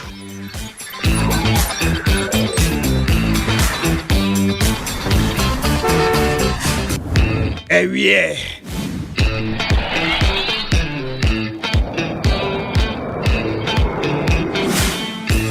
Opani baako so akasa on the Kennedy Ohine Japan camp. Yentie no. Say ampa Dr. Mahmoud Bawumia oye yentie no. Eyemi na ikakra. Nze Nana Kumia a fantastic communicator. But Oshe Krateya or the Ababetu idea. Senya wo kojo na wo kase free Nana Kumia kame doubt. Sir. Oh, ade akan wan hweniti no. Na everybody no. Inshia title ben or the mind. So ba kan bi o ma etifo etia. Me se kojo nya wo. E na wo ka chem se Nana Kumia ne trust ade we ya. Because there is no cohesion even in the letter now actually. This is a personal insult also. Nitino, Kennedy Japan's personal insult. This Kennedy Japan insults Bawumia. Ken Edidi Bawumia tem. Your body names what they ban. He's talking about accusation. So which is which? He's creating an impression in the minds of Ghanaians. Say Kennedy Japan Edidi Dr. Bawumia tem. But the letter is your body no. Also what accusing no. Since when the accusation ebe insult, and when you watch the video, when he did Bawumiatem baby, nowhere, you know, did Bawumiatem. And in Nana Kumia spin out try the autosono. I'm fat, and I expect him to live above. Unko Nyaima, o kanam kase a branch of Kuka was a day on, or say Muno or didn't know Ghana, and Nyaima Kuka no. So Nana Kumia should know, say Kennedy Japan, any di Bawumia temo baby, and it's even on record. Say, Nipa bi ohonma Kennedy Japan apam no efi omo camp because omo kasa no ekutia Bawumia. Mama wunua kwakwa nan. E de ma Kennedy Japan kwakwa nan nya problem. A oni net to bi because Kennedy Japan say ne kasa bi etia Dr. Bawumia. That is the only reason Kwekwana or the Pamifio. So why do you make such a statement? Now, he's talking about the fact say Kennedy Japan making statements be na unfair evidence unfair video and as a tape. Internet is when your video it will be who they are. Not just a what's a no. Anyone if he thinks or also so no may reply to him straight to that say. So if you say Kennedy Japan your kind enim wagun hufia onfa ne court officer wanka wo se wo di asema me wo wakin me manka push further nyanse pushing famra in any case liar otrofo eno de Kennedy Japan kan ye ka so otrofo ne hwan otrofo ne obi a odi ntro enti ye ka entro nso a ene den entro ne asem a wo ka unim sa asem ya making enye sa na tie nanso so wa hyeda e na waka enti otrofo yo bi o kan nsem onim se enye no kre nanso waka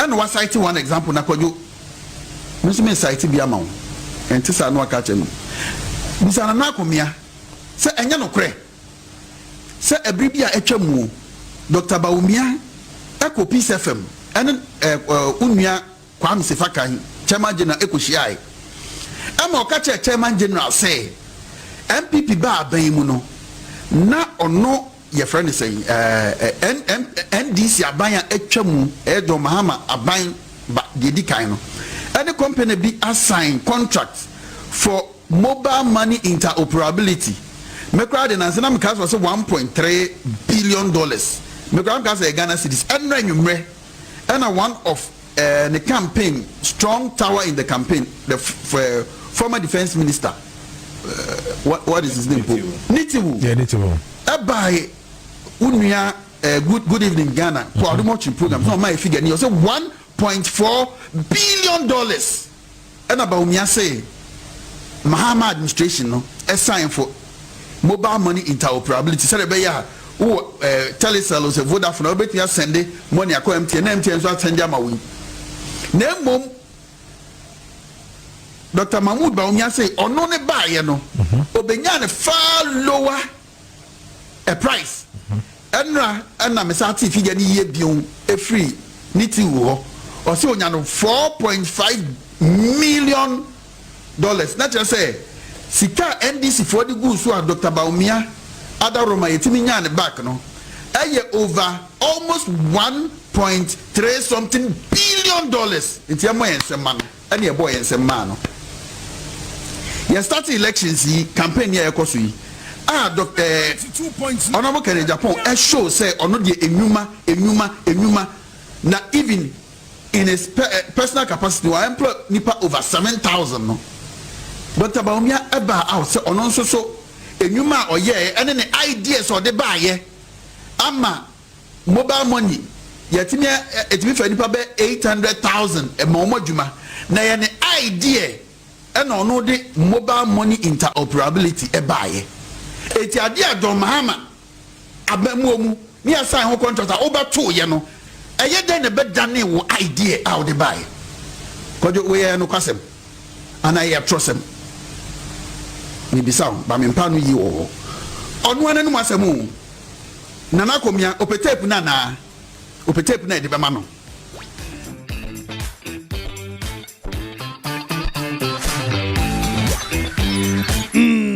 just say promise in the mu ayiri say time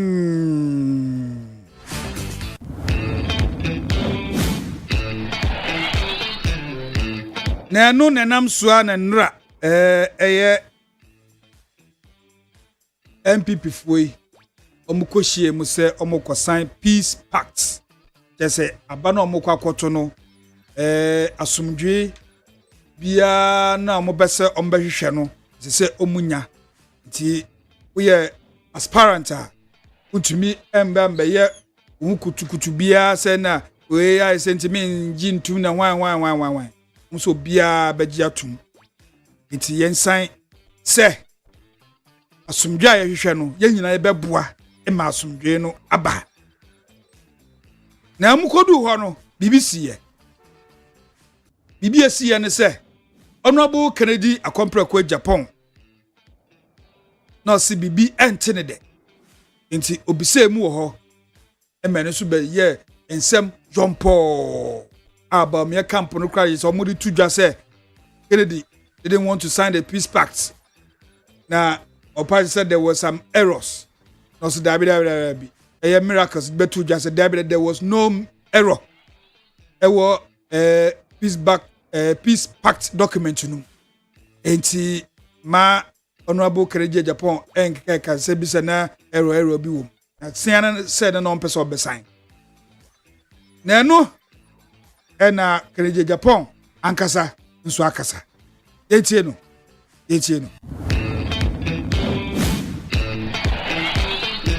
mi degree beto bia ankai omo ankai mi degree beto bia ankai omo ankai me say honorable Brian Champo Dr. Champo oko sign baby ana was say me sign if you say one kai me kura PhD for me and sa mo ton Ghana o mo so paper no mo a no ma sign menso ase dumping me degree qualified by experience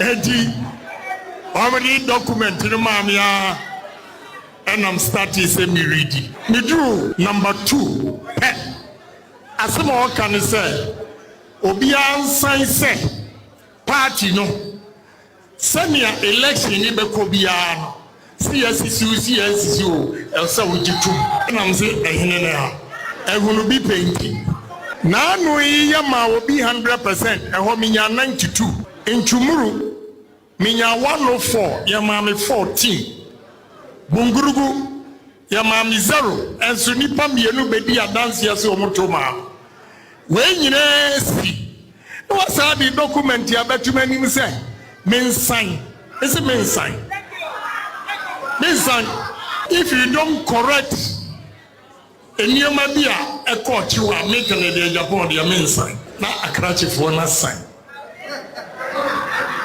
Say, no more where bank could check, no where bank could check here, no more sign, no more debt warrant.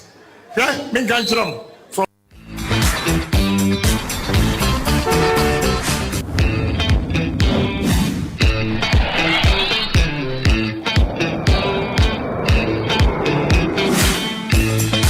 Now, the big one, the big issue on our table today.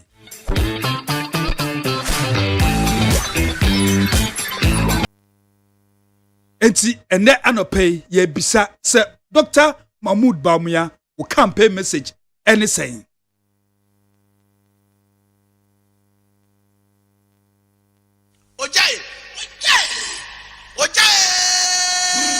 Esan se muye mienu me de maka me say Dr. Mahmoud Bawumia and also say Owura Kennedy Ohene Japan.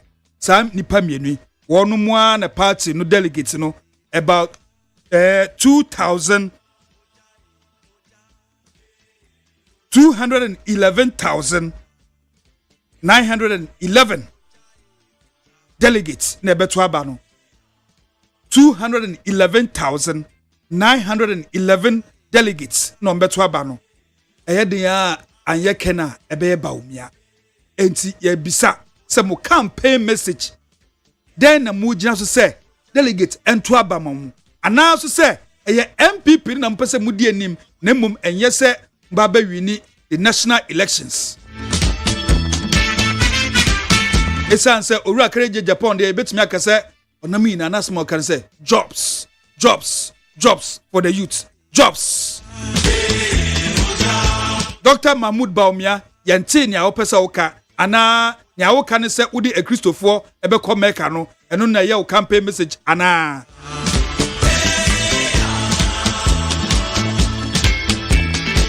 na mom ne ye hu ni se Owura Kennedy Japan eka bibia na team members no honorable seche mense bonsu name them Freddy Koparansa name them yeah name them Abu Jinapo Samuel name them Collins Osu Adumako name them na Kennedy asema waka emum na ombeka bie omankasa gasa do mo ba omum propagate wo Dr. Mahmoud Bawumia wo message a wo pesa wo de ma wo manfo na eto aba ma wo omum kansa asem no akakume bi na ebre na so and then now pepepepepepe nti media ye kai wo se pe bibi message bi they say it is better late than never pe bibi couch bibi fabra wo manfo na mo de chisa kwa se we can respond ne ekosi wo signing of the peace party adena mo de woyere agum miracles rather no Kennedy Japan no mo fa mo de emra on se Kennedy we bitimo we create scene we news we see news there it doesn't matter say negative publicity or positive publicity. He say no echo. The whole of yesterday, every radio station, every political show, even entertainment shows were talking about Kennedy Ohene Japan. The election committee chairman said document almost 3 days before the day. And so be kwana ken ohuye na mum on raise at the back room or pay news. Everybody, in fact, the whole world was watching. The be making news, and indeed, achieve namu baumia camp mum de wairi gum move fueleno and some no air trendy. Oh, sa muse ken we could di baumia kemi. So because we are trophy, we do waterman.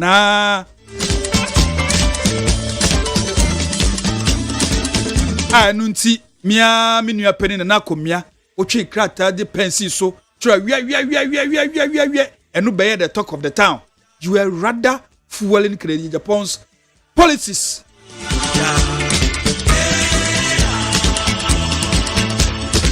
Me say so because we are trufua we chantra we do watem ana na sa de na NDC MPP for mo di President John Dramani Mahama atem papa se ye kase obi a trufua na se MPP for mo di President John Dramani Mahama atem papa ya se asma wo ka no enye no kure wo twantro uzi hey obi edi ma atem ben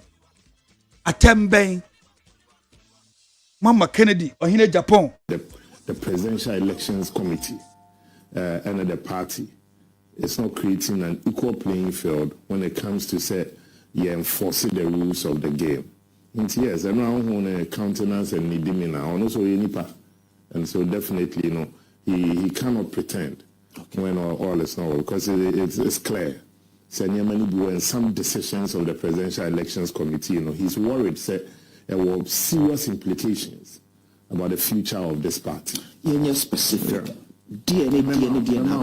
An example. Okay. First, it started with the Union Momo Amanone, the diaspora vote. Okay. I could see Abia, let me educate you kakra on how the structures of our party works. Okay. NPP were branches across the world. Now, Ayana, Imun Semne say, okay. So, Ayana, Imu, Yinshisha, say, where a party did this and Nipa Bay Oha, and a Krubiso in the country. I show my general a core NPP side, the party's constitution mandate the party leadership, the national organizer, the general secretary, and the leadership, to establish a branch there. Okay. Union Momo Amanone. When we be Jones Akwesi, and you'll be an Ukrankata 100%. Yeah. But on the Naho day, the free party kwa okubi ewo a bar or baby in Tomboa Uibi. Now on the executive of the party, was Simon on Ehono. And the one who's Simon on the sitting on enough. Now, Aqua say, a bit time ever to Abba. Party Chishimo, all true since time immemorial. The party maker said, made me vote on the executive. Casanema Akwesi Abidinaya name. Now what to Abba, Edia Mai. Name a national youth organizer. They were proxy vote. Make a national organizer. They were proxy vote from time immemorial. Until we found the strange that the Presidential Elections Committee could take such a major decision. A party leadership. It was allow them to take that leadership, that decision. To the extent that hundreds of these union women were disenfranchised. Just went me and chat tickets over $2,000 to $3,000. I'm to a bar. Not just say with you. It cannot be. Party debating combating with the share be a bar. Even whilst it can be electronic. The party can meet at an executive meeting or a meeting there. Because all these aspirants are more reps in these countries. And they want ambitious and by virtue of any pattern and now 12 and now 20. If they are more bano, more they can and the party can collate it. But to completely disenfranchise them, the danger is that the two about where we are, the elected flag bearer now must go and repair the damage. Okay. So one. Okay, Facham, so no. and I know I'm Ora Joe Wise, and say decision by your says by Medina Common. I don't know is that the concerns are about proxy voting. Say Yadiama Same Okusom to Famanipa 1, 2, 3. Same Eba Nipano Cry Pecrano, Osimokana, Yatumabanakoy. And Sama isn't happy. But it's causing dysfunction in the party. How? Let's say, Akwesi. Yet men and some Kotwaba. Nipa a bit near to be over 210,000. Sure. Now, let me share Nam did say, let me vote no. Person and our Kotomania. Now, we no banu and demand instructions. So, okay. That is men are making the right decision. That is the point. The reason why he was also not happy, he feels that the field has been left open. He's become a subject of attacks, verbally being used as a punching bag. And when he complains to officials of the Presidential Elections Committee and even those in party leadership, he feels, I'm saying, he feels that much is not being done to create an equal playing field. So I am 100% in fidelity with my boss. Said, no, if his countenance and his demeanor, he couldn't pretend. And if you could observe, say, oh, they're always smiling, Dr. Bamiani, and he's also to demonstrate the fact that, well, that is Yamua's problem. That's Yamua's problem. Yamua decides to see what he wants to see and what he doesn't want to see. So I don't speak for Yamua. And the Bamian side don't speak for Yamua. We speak on what we believe that these are issues that the party should have taken a firmer stand. Yes, he signed a peace pact. He signed it in the supreme interest of the party. He will abide by the rules of it, but he feels that the party too must be deliberate. The Presidential Elections Committee is a subset of a party structure. Okay. They are not a structure in the party. It's a creation of the National Council, because National Council is the second highest decision-making body, and they are in charge of issues affecting electing selection of a presidential candidate. International Council are appointing to form that presidential elections. Dr. Baumia call into this election on 31st January with all these grievances. Well, with all this, because he's tried to get them resolved, he still believes that they were not resolved. That's okay. As a Democrat and somebody who believes in the NPP spirit and tradition, he will still go with the process. But that doesn't mean that he has not registered his displeasure. Okay. So Dr. Baumia expressed displeasure about the attacks on him. Is it the insult? The maligning? The insult, the maligning. He also feels that when he is under attack, he doesn't see the elections committee being fair in enforcing its rules. But when other aspirants come under attack and they suspect from people associated with the Baumia campaign, they are quickly referred to committees of the party. Dr. Baumia Chitafo said they are from your committee. Well, I don't need to go into numbers and names, but they are obvious numbers. But what I'm saying, which is true, he feels, when he is under attack, the party's response, the Presidential Elections Committee response, and also enforcing the rules, they are absent. But when others are under attack, quickly they feel that they have to look for the people for the sake of peace in the party to also refer them. And I think that in all fairness, if I tell you that he was very happy going for that program, then that is a lie. Well, I don't know what you mean by Odile. Say he attended. That's the most important thing. But that doesn't mean you can force a man to smile or laugh when he thinks and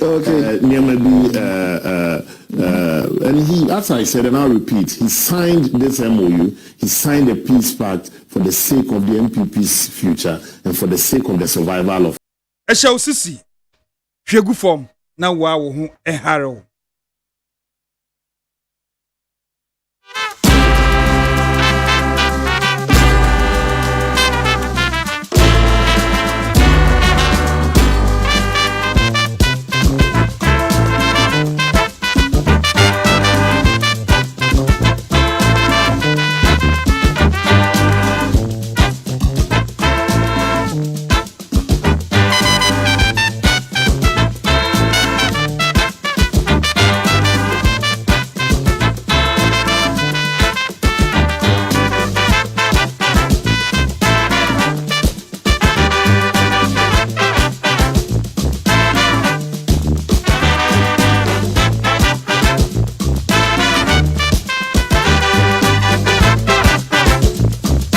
ene ye bre no ayebe na so ye be mamu 10 minutes na ne show bu a obu ayire tan wo hwegu form ma wa obu ahare 0302 257 902 aha me panel no atenase na bako ye nchechire bi epese ono aka na setiefo mu ne ya adwen a na afi show no eye na ye nobody is doing anything enti impedifo na atenase engineer Peter Entwibu Esiako from the MPP Baumies camp atenase sa so na honorable Benjamin Kofi Aye ono so MPP ni from Kennedy Ohine Japan's camp ono so atenase enti engineer na uka bibi wo say no the minister just said I mean I feel on BT program and to much here then the last minutes na chat one there more no be a chana dwen word program na you know but because we gain some radio what has happened throughout the week in the Beckham one so after the discussion they can also contribute almost see enu an kan ye problem na mom si dia ya me no mienu ye kasa tintin nti wan hwa na time no okay ana honorable wo bibika wo yen form sisi ya ana so say ye ba be wi a 10 minutes na ka de mom no emu record da o tie ne me start agro na yen kan hye mpreko nti ye be wi a na the time na mom okay no much me but yes I was say 3 out of the 10 minutes no much me twa bom kakra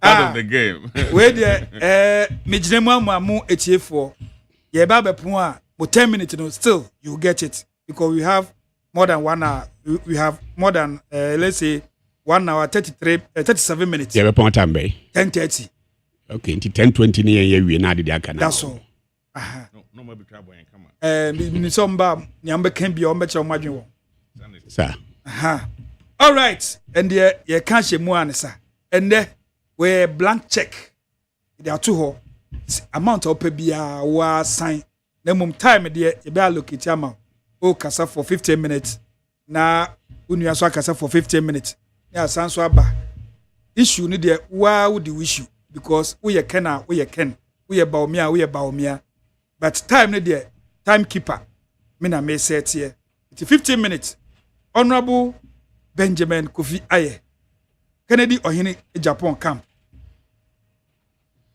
the road is your front yo minua me da wase me chia oni watiefo nyina ene minua engineer nso ebise said ye nyina enim no ene na otwe ene ye kwa koto aba ede yi do bekita MPP Franka no MPP for enum ne ye koto amoso aba no we fie ntokwa aponche ntokwa yese obo pagane ho na omai ndey omdi apim mu boko se na mesre se obi abekwa akoto na ba asumdwim na at the end of the day no basa na se oye ne bia nkonkosi ni enyina yebeyi nipa ba ko obedi anim na yetumi asaba back together as MPP because ye wo ntokwa kase bi ku a 2028 against NDC ni other parties ebeba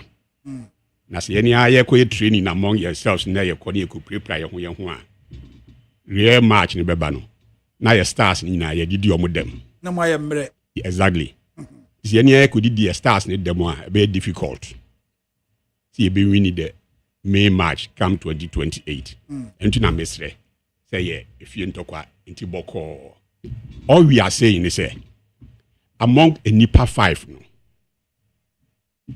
ana ommu hwan ene efisi de Franka no ehye ne nsem a obetumi ne NDC ne other parties no come 2028 ebesi akan magana for ato aba e de ama no ma for that matter MPP enya tumi no back because what your mem na pe man yie pa obi adi adanse se o man se betumi atumpon yie pa gi se MPP wo power MPP so benya power na ejina candidate kra ye de ne bekoso sɛ yɛamfa candidate a amanfoɔ no hwehwɛ ankɔ a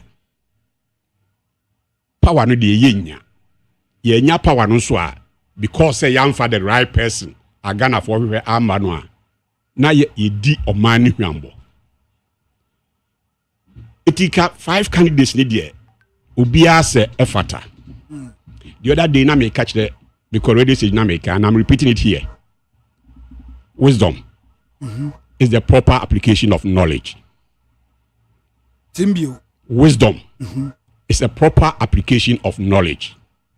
Okay, now so who proper application of knowledge and a wisdom. Yes, knowledge no ho. Now so be applied properly. And the money here wisdom. Ah, okay. So you go suit you. You funny say. Ye nante akwachire ha baby. Ye nyina ya hu se atache bebree wo ho. So wo da me kire no. Uko nyina baby a wo shoe rag anim no. Wo mpaboa ne bebree. High heels whatever ni nyina bi gugu ho. Nanso enam se unim sa atache mu na ye ko nti no. You don't take your high heels and your fairness and say. Rather no a Wellington boot and also share at that time. Yes, a whoop say a brainy na a brainy bian a home. Okay, I can't dear.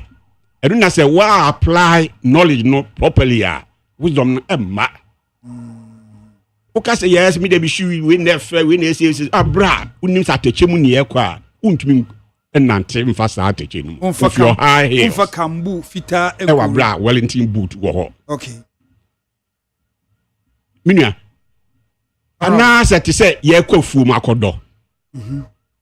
Yekutu banche, yekutu bayire, yekodo ayesi. Uko gina wardrobe anim no. Yes, ontuma ni suit eni wo kente ni sa ni mani nyina. Fe ho. Nenso so hu say to the extent say wo kwa fuom akodo ne de, enye kente ena obe fura de akọ. Is the fuom ne ekọ de a yenya kente no. Ka fe de. Nenso yenya kente no. The fuom ne ekọ ne empe eho fuom tade. Yes, uko bie o garage. O cars, Maybach no ne Range Rovers no ne ade nyina sisio fe. Nanso I have free dun kwa na ye kofa so no atutu dodo. Ase dodo. Enye Maybach sem e was akwan no so. Rather no pick up na ye hia. For such occasions. The question is baby MPP abedu sisia no. Among 5 we say me kan nyina sefata. Nanso hwan na Ghana for fisi ed ne ba. Omo be so numu. Nti na say okay na question say adenti na opese ye choose wo leader. Eno na me kire no say. Say MPP for ni be ya dwen dia sabre nipa Ghana for hwe no ai de ne kwa omo beto aba no amayen eye owura Kennedy e Japan. The same How na make it be? Several factors. Okay. I mean, more assembly. Who said, may win elections 4 terms. Election biya so ne dynamics. So what power, so what position, any approach. Why not see the call? Why not see ni different strategy ben and also ni nyina biya no my the same. Yes, I question Tom Prince no. Biya na there. Exactly. It biya different. But say won't say politics na see ye. Na one kasa un contest bidder on your own. Sometimes uti echira. Uhun your man different. Say damn it wo. Ujina echira. Uhun different. What a board no so I different. Ujina echira oh I go too far. Ukot na see obia. Na we say sa agro no enye the same. O man sisi ya baby edu no. Youth ne dos me bua na say. No credit. No credit. You've never to about more. Do you know, say? And Korea be active politically from because Ghana by a loss no, udi 18 years e kwa na to me to aba. And I'm boy. Sabe pepe. Oma e di 18 years a year politically active. Ebe pim ne, they are about 35 years. This are 35 years e kwa down nyina e ba MPP mu a the only face they know Nana Nebaumia. Okay. That's the only face they've known. You for what Ghana have 35 years and below. Nina. 35 years and below Nina Nana Baumia and Omunim. 8 years in opposition, 8 years in government, and still counting. Nipa ho wɔ mfuni. Nipa ho wɔ mfuni.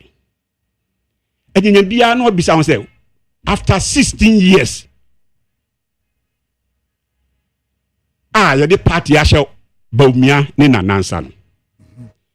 Party said the TSC ene said the party tie.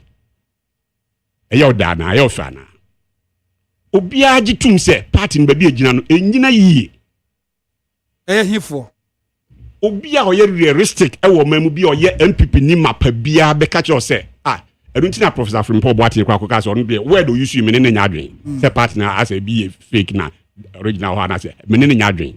Ne mom uhia MPP ni bia so wonche na ndi nkomo a o to because MPP pani ayeden MPP pani be bia ye ginesi sian ebi ne yakodu parliament as your friend micro minority party no nya attractive to the youth papa bio hwe first na ke core base ni bi academia bisa won say ene ana yeda ho as a strong base ana we've lost the academia.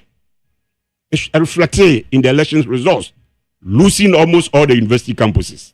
The middle class, MPP, your core base, and the middle class, you lose that support base. Even more media for your cry, and the money and you lose more support base. A banner saying you be drew. And now no be pro affiliate. Leadership. You can't pass the buck. It stops on your desk. And if after 16 good years and still counting, na the party share na nani Bawumia no, and ne baby omu dia beduni na party no ho nya akono, and my party no be ejina. He said latter days since for ya omu from 92 eba. The values and core values and who we were. No, obi be bisa se obi kwatu na mo bi anaso oye bi obi tumi ka just we dey MPP ni mfata obi be bisa se MPP 16 years ya wo kese mo de ahye na nane Bawumia nse ya ase uchire mu se party na gije and say party executives wo ho from the polling station to the national the leadership you can leader mo ankasa mo constitution che se mo opposition a mo ni mo bi oye leader for the party. What he has in 8 years, it was the chairman. And 8 years, a chairman. But about the face of the party, chairman be any woman ding about ballot. So the mention. Okay. It's ye can't a na said a big a Nana Bawumia. And a yat home face, all these years. And a party mudi ababe do baby a wosisi a ema ye wohwe election results aba so far afi ya report the worst results yetumi anya and we mu nyina so happen overnight Any event baby abedu sisi a no nya yekoda ade chain 9 people no abedu baby abedu sisi a no. It's a process. A process. If under your watch for all these years ne baby amudi abedu ni dia. I don't think you mu be if say no. You talk also this direction na baby abedu ni nye. Baby abedu no enye. Presidential results ni a report Then know you'll be doing. Oh, now daft you know so. It's about lead the bill pass back when it comes to the problem about sector how no pass you know say oh media nyamia yen call another person bia no nyam good leader. Who a leader Mr. Bibia stopped on your desk. Okay. Nti we ni fa ho tansam bo Bawumia. Of course he was the leader. We a leader. Master, let's say accept no back to the driver who car here in our friend ma mate for and I say go for teach you say car no Jimmy say mo me fan you. We there na miswa man kesim ho baby na driver bi ne car no ejedu no mo so mo piano ono ti steer dem say eh mo pia me chew ebi na okay so baby ya be presidential results anko ye parliamentary bon the west 31% of the available seats need to be which is the worst MPP record. Not even a year, Papa J, no more time, I say, Saturday, you know, we can in quote, Benjamin Brad, you try that abano anyhow, no be, meeting baby, declare results. And the seats are available, no, you just about 31 or so %. It's our West. Okoka, say, Runtino, I'll see you pay a new face beer. But me attend things around. But me as I am a party no aye akono. Not me attract ye call support base na ye lusu honi nyina. And among the 5 no, you mu be me feel say you bet me play that role very well. Ye nua Kennedy e Japan. He's been there all these years. Look, Yedia Yako Parliament panel. We know what it takes to win elections or to lose elections. Because we are down there all the time. We interact not only with the party delegates, but you come face to face with the lotteries every now and then. Down to a Krebiase. You understand it, or Sra, you understand it. And this is the year Kennedy go through for almost how many terms in Parliament? 6 good terms or so. And nothing a man for what grounds what do na cry say. This is the man ye didn't 19 sum nipana ye 19 wiem anadro ye suhwe anymore ye ni su beba nti mo fa ne mra o no te ase down there. Enti na kind of camp ebi this school of thought eba say MPP mo no one year MP pan a be din say obedi president esan say president Kufuor now oye MPP why MPP Kufuor aba be MP pen enti Dr. Mahmoud Bawumia na onye MP pen enti na ma onni on shede ni constituency enti e ma na bre onti amanfo no ase yie. As babies don't cry because they don't know how hungry is life. So who they make no? Share upe ubi a party dana kumaso. Pa among the five no. Kennedy ne a Japan phone. The two Japans. Yes. However, my view and beyond that no so no. Ghana for because your party for quantity you go to abano. You 2 years you be called the general elections. Why na what to na mo bia a please Ghana for se ka esi do nya kitwa obema obi no onya kese a obema obi a no ne personal resources patriotism nti and now bet yesi Ghana for bi aka amanone no do an de ne bottom ska se me kwakọ for ma ba e ma me krom for enko ateti mu out there sa One bottom sky say be a hospital about for Akuma Yari say cardio center no the bottom sky airboa. Nipa or dream or mind who say Sanko for now confirm by no munya be before ground. On mind who don't ya. Cardio center so oboami esi and I say oko various places are Nisano, the personal said onwa onya meye national president and national resources eshen in Sakrano of man ye die edanakuma so ema wo boa na such a person near the man eshen in sa na office obedan the chidia mo man. And that is why the people down there say mumfa sa su mesina or dream ye ho of man edanakuma so what demonstrate so far practically no mumfa sa am nipa ba mra na mo de ne ba dia e beto abano dia ma.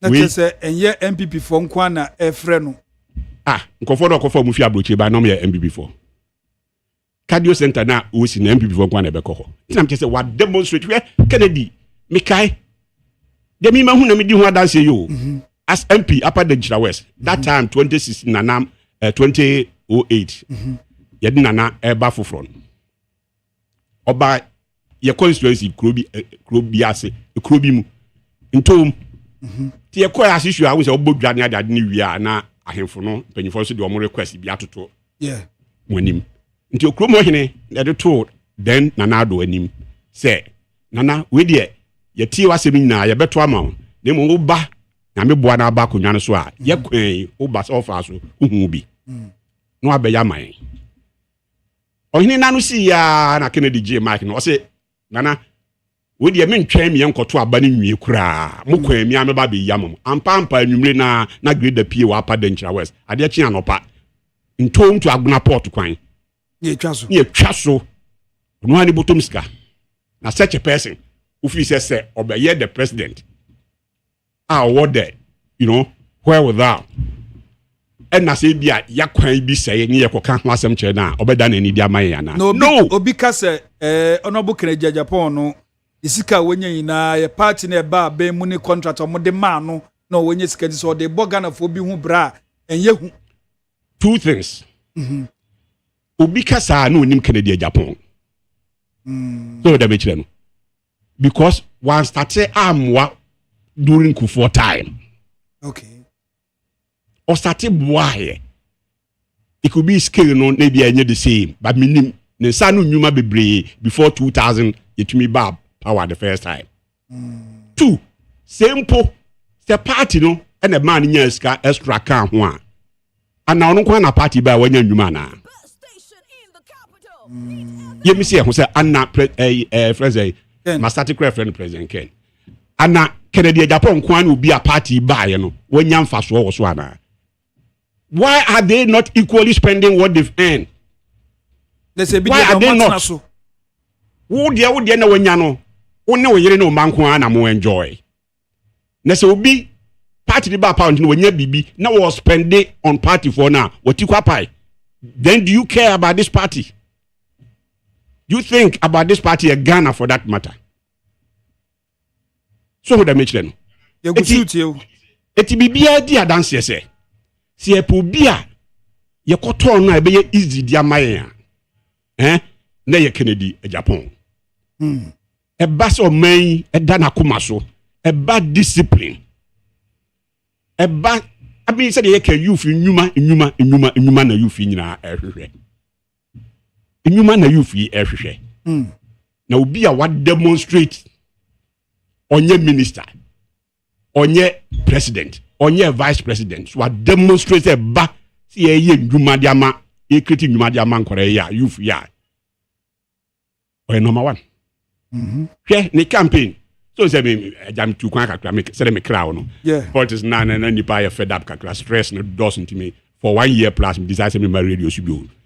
Dem compare baby time so ya cartoons nkwan na me hwe. Me bedu kroma Tuesday, Thursday na mte say Ken e come constituency na me say mekobi. Odnamo no masa. Say Nana Addo breso obeka say yeti sika so so come dey no. That statement is a statement of fact. Resources are your man we say mu pa still come dey no. The hiya ye candifo bi obetumi asakra mu. Ye koshia Ken no so no masa. Oma enim what they are talking about no edin who first na man no kra ne gari no kra ne ngo no kra ne we no kra ne we. Obia manfo ani. He's teaching people how to fish for themselves. About 2 minutes. But not giving pieces of fish to them. Kura abe ya ko Malaysia. Abe ya ye yete ha modi tumi di ya ne friends Nkwan ne apetition. Na eye yuzo ne anya domo America enwo ne enwo no. Uko Malaysia abe ba ku ya mutumi ene bo munya edifrim. It's more than 30 something. I'm the fire hakra. It is an anakas yet is kaso so come dia. He's right. Sisi ade here can the phobia. All come out there extra how you betumi adane new money atete so already no. Any. Midima no ebe wie no. Obeti na omo kase enua ba umia doctor former vice president. Oh, obi aba ko ba ko obi aba ko yinu obi aba ko da bi. Enya ne sa na ye hwe. Look, President Kufuor ono kro buy those days and I come President Lawrence no can obi nka bi no kra no. Hwe vote percentage onyae. The first time ofu dua panso a ene ye dey. Ye pian. That is why man for first say no, you answer try to be. President Nana Addo for the first time ani aba ban mu tini e gina ye records so. Near the campaign. Nana Addo bad the first time. A man for Urafi 208 elections. He won the first round. Yeah. 49 point something with over 100,000 different. Nana Addo won. We were campaigning on party no records. In fact, Nekufua Bodjuma pa. On the back of that, he didn't Nana Addo. He won the first round. He called round off. Yes, I could even the third round. Eventually, and it's for Edgy 2 minutes. The same way. Nana Addo Nankasan so bad power no. Yes, I can. That is a similarity no. Yet is a Kufuor time near Bodjuma near all records to sell to Ghanaians no. BBA ni Masa MPP and Nana Addo ye Bodjuma pa. School first SHS free SHS, I mean STEM schools, any road infrastructure. Edwuma den ke bobi pa. Anka selling ye dwuma ye no. Said ye Kufuor time shouldn't be difficult. So the mission. Nanso ye koton we mu nyina. Unlike Nana Addo de na ye di Kufuor ko na because the first round at least he won. This time around ye did Dr. Bawumia ko. We lost first round. Poto. Edwumade be pa na delegates mwanye when it comes to selling Dr. Bawumia.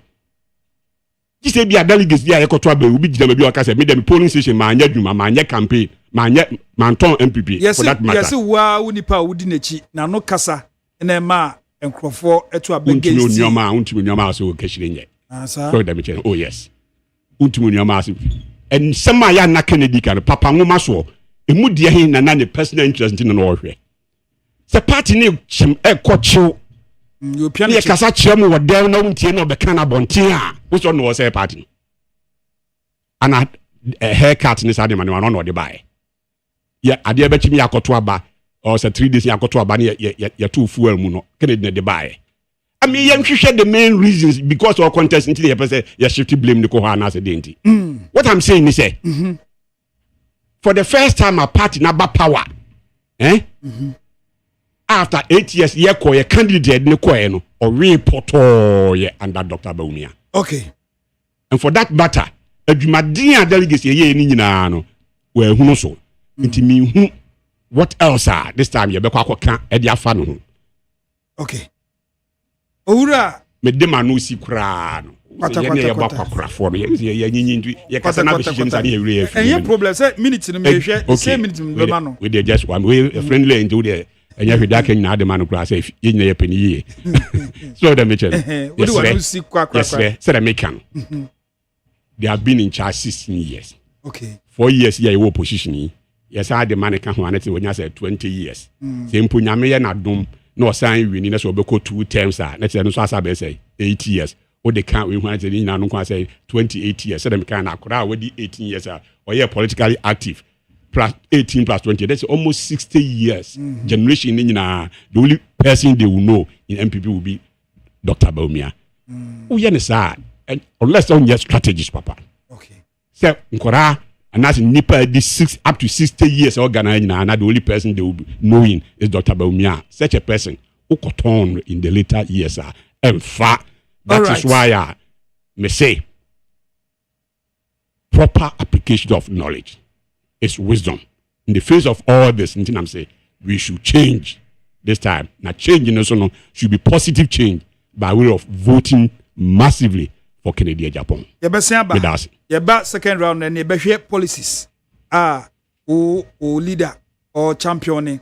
Enti Honorable Benjamin Kofi Aye na wote nka Okasama Ken. Engineer Peter Nchibuesiako of the MPP Bawumia's camp. Yentio. Why do you want delegates to choose your leader? I didn't know per se MPP delegates no omuchusu Dr. Mahmoud Bawumia as their next flag bearer. Yo, Adame me dasi bebre na me fa kwenya iso na me ncha atifu omuti anopai.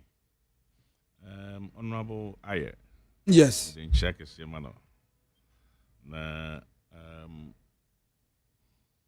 but I know, say, you favor Canada, Japan in a way. Because time now, the man. No. Time out the man. Or some, one anti Matthew Casa, how you want Canada, Japan to be the flag some. bearer. I mean, some are better on radio, so okay, everybody knows. But that is not a problem, you know. You see, Yatin Simbebre, especially from the camp of Kennedy, Japan, Sentibintia, Onumum, Efatase, Yem Famano, no may flag bearer. Do no some more can say a form for say Kennedy, Japan, na yedene ba. Ombetuaba. A form for no more heaven. Omtehevan. I don't know you're gonna find fucking the Japan ma. Yeah, we no vote. No can, no vote. Now the question is, if no can, no vote, what about if no Bawumia, no vote? Meaning is a Ebukra aye 2024 to about or to yeah, praise the Lord. Because most of the Japan supporters did not vote in 2024. So if Rimpo Boatin ASEM Panso interview man back also or Japan or one of the chairman for is it Sweden or one of the countries. Also 2024 you will losing the that is the kind of mentality the supporters of ND Japan demonstrated in 2024. Most of his supporters did not vote. And indeed, not only voting, say Oman Twabano, they really went down there to campaign against NPP and Bawumia. They intentionally did that. The aim. Oma Giano Mokanyani say, Mikasa Meko, Yako Bonahafu. Na ye operations be. Na ye and ya mu bia kwan you know mkasa wi a so obi an kan ye that back no say I was the coordinator for Ken during the campaign na ye wi na Bawumia wene ye no na me sha say me ye campaign ama Bawumia. Could you believe I want to say could you believe say my own members and I'm no more ye campaign mark in Japan they attacked me. Say, why are you campaigning for Bawumia? Because if you campaign for Bawumia and he wins, what happens to our candidate? And this is what they did. They deliberately campaigned against the candidate. So I say, and indeed, emanated from Kennedy Japan, ni post and in the name say. Or Pesa Party New Lusu 2024. So I am say a bit more better than her. And the Ken National no Jina Simpia campaign with Bawumiano. Our Hefa.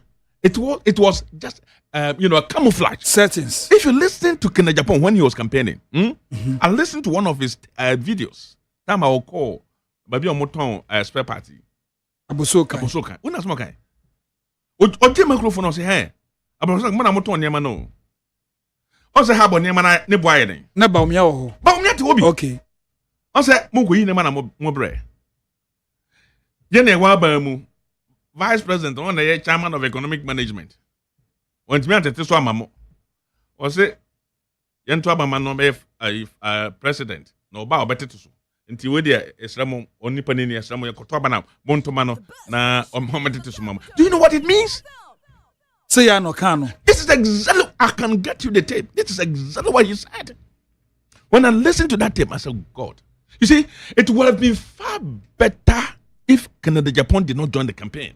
The guy is so poisonous and dangerous. Canada Japan. Poisonous and dangerous. Dangerous.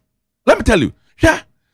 And then there's a scorpion grandfather. And then biomano I can say party no honya kono. How can NPP be a kono?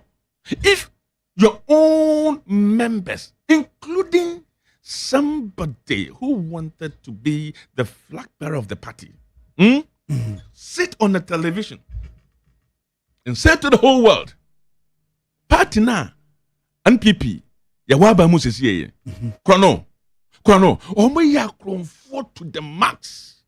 But they are looting state properties and stealing monies like as if there is no tomorrow. And they're stacking them in a British bank. This is a pronouncement coming from somebody who wanted to be the flag bearer. How do you think Ghanaians will take this?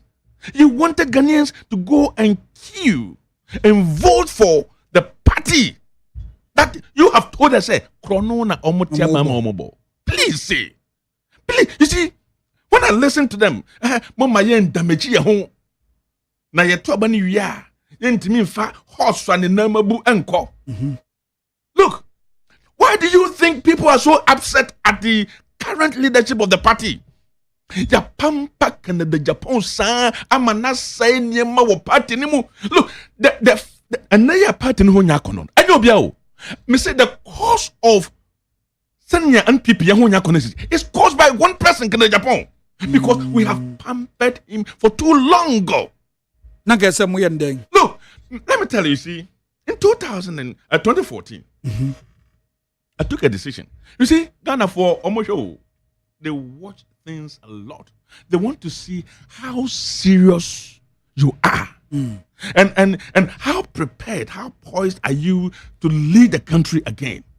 For the past 4 years or 3 years, the leadership of the party has been very extremely bad because the Japan summer oka. Timiko radio so TV so. I catch Ghana for say. When him the vice president now be flag bearer right now. Menene ko contest. When him one money pa ba me hose. Omuma bribe me $800 million. Say, ebeya anka banuma min contest. Na onunko anko. Do you know what it means? This is a big lie upon the number 2 gentleman of the country. How do you say a big lie? Look, in your mind, what do you up on what on earth? Say nipa baako pe beka say wo we nyankopon and I'm now $800 million. No, ni worth our we are saying now. About $800 million. Do you know what it means? Calculate it, just multiply it by 12. Now how much it is in billions. Can Japan the worth we are saying now? It $800 million. Huh? Now what we can throw them to say they are to the potential flag bearer of the party. And you know what it means? Sir, Ubeye vice president for 8 years. If I'm able to bribe you for $800 million, yes, I mean one pimping. And you expected Ghanaians to listen to this, to go and queue and vote for somebody who could do this? Please. Look, the loss of NPP in 2024, I'm telling you, 60% of it was caused by Canada Japan. And a 40% in there. I mean, most of the things look, me call baby. Me call West Akoya Odi Canada Japan tia friend Obuase West. Yeah. Nana Yaya operations be we divide the constituency into 4. We meet them, speak with them for about 2.5 hours. Then we move. Woman be only what's happening? I pass mobile. Last week, Papa we can Japan Baha. Then some of Becca, me Tiwana minimum route, me say, you both, what's it? Or share him, originally, or share him, was here, when him Naibus Busano. What Trabaman's uncle for him, and Omu Jessica, a common at the Mamotiano. Was here, Massa, me, Oba was here. Me shops, me and some my funny palm of me, I have my own money. And you look at my face and tell me this. You're insulting me. I love the party.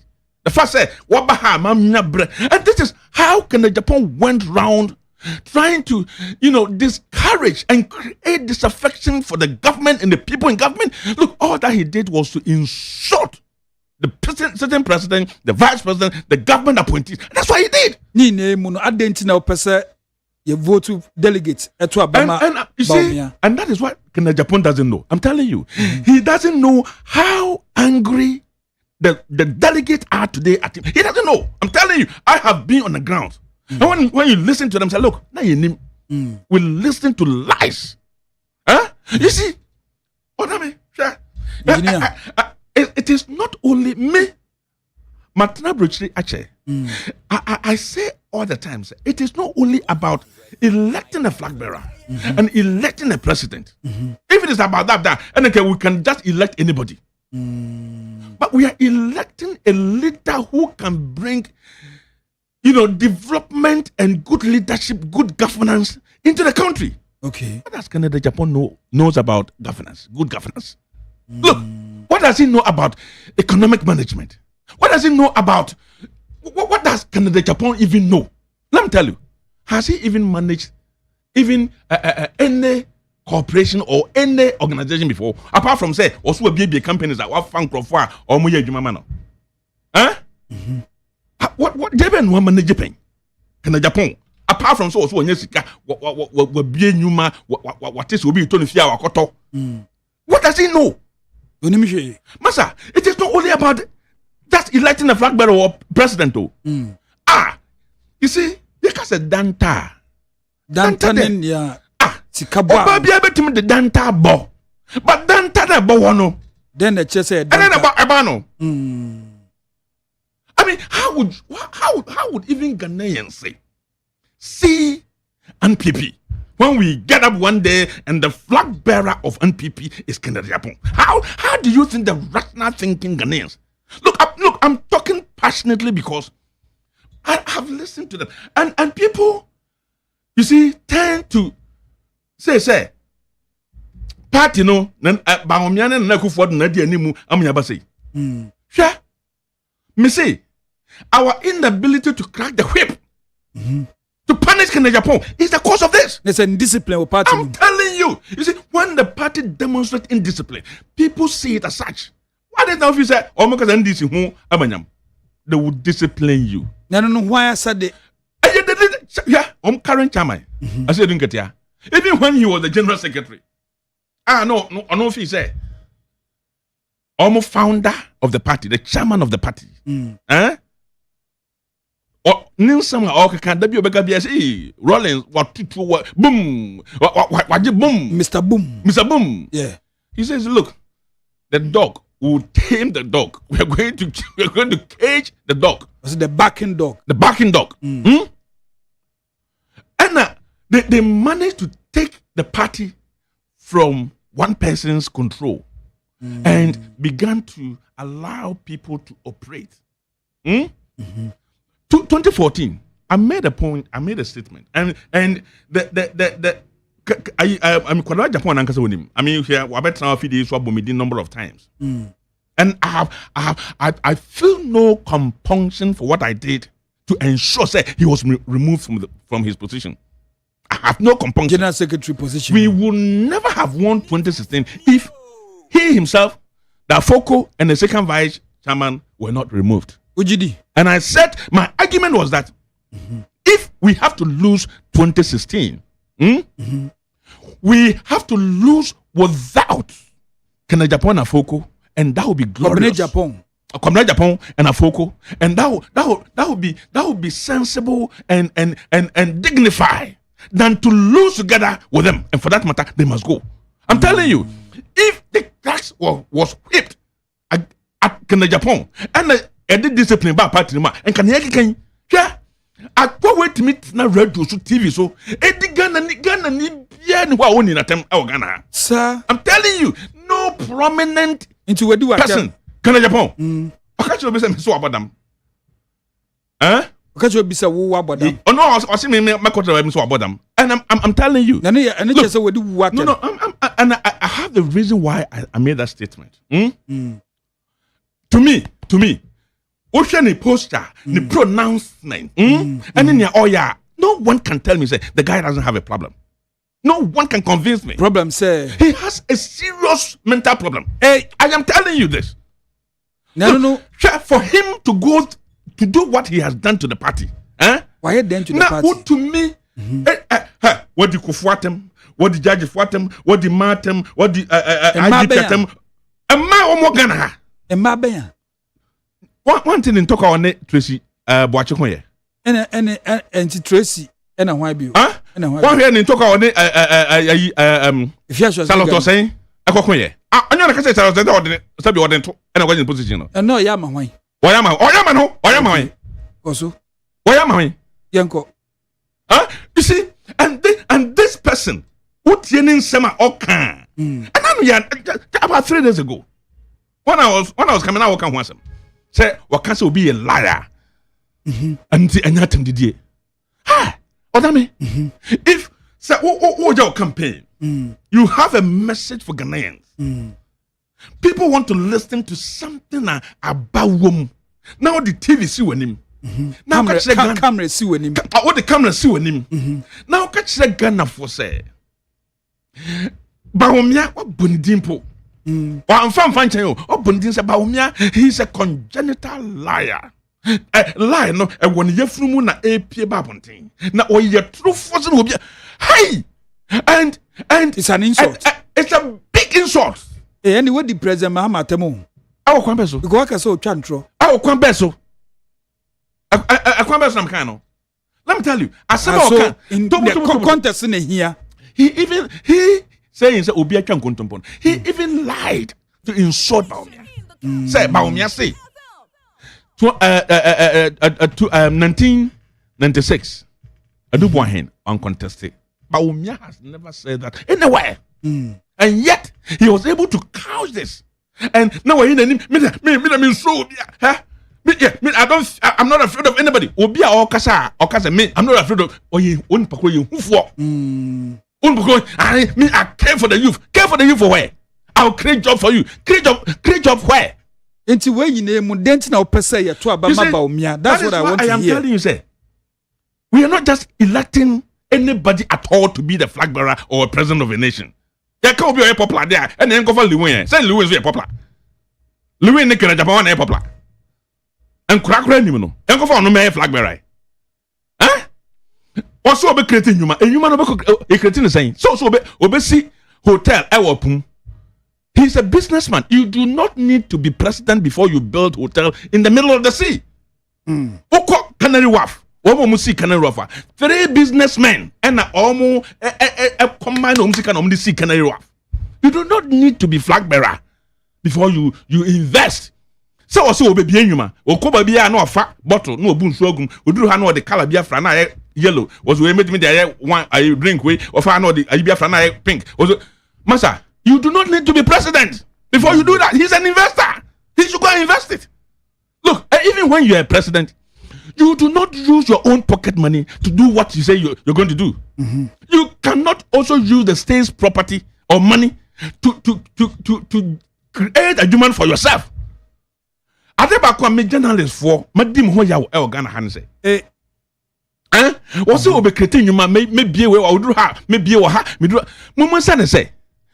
Adwuma na wo so be bie no we wo bia how much would it cost you? We also call house baby. How much would it cost you? Now, when you put all together, how much is it going to cost you to put all these factories now? So, you know, because saying hotel house will be in the middle of the sea. You know, how much would it cost you? And when you finish asking this question, ask him, say, where are you going to get the money from, sir? Okay, another free SHS. Yes. See a born say yes, and he gave the breakdown. He gave this question was asked in UK. Yes. Oba Ghana, he gave the breakdown. Okay, almost question no UK. No, see Oba Ghana or the baby. Yes. Oh, I'm telling you, before the election 2012, he gave the breakdown. I mean, everybody knew how much it was going to cost. So the question remains. What stands for? I'm coming there. Because your time left with 2 minutes. That is fine. What I say. Let me kind of say. So you can't leadership. Obi a wasua ade wa mamuomu. Why vice president or cabinet, you can only advise. See the bibi bro. Even economic management team na wodi animo no. Enye wo na wo prepare policies and program edeba. Ministries and all prepare nom deba. Then you deliberate with them. Nia eto asumo no so oh this is good. Yemfa nko cabinet ne enko he se beja tuma. Eko cabinet ye wo chairman of the cabinet economic team. Yeah. Na dey come no so hwem na wagiatum na ye dey cabinet no man ko discuss. Se president no fi say eya yanyintum enya yanyintum. So that say that has nothing to do with vice president. Okay. Claim say somebody who me can be say if you become a vice president Now say eventually you become a president of a nation, that's a failure. You are an abysmal failure. Because when you are a vice president, and you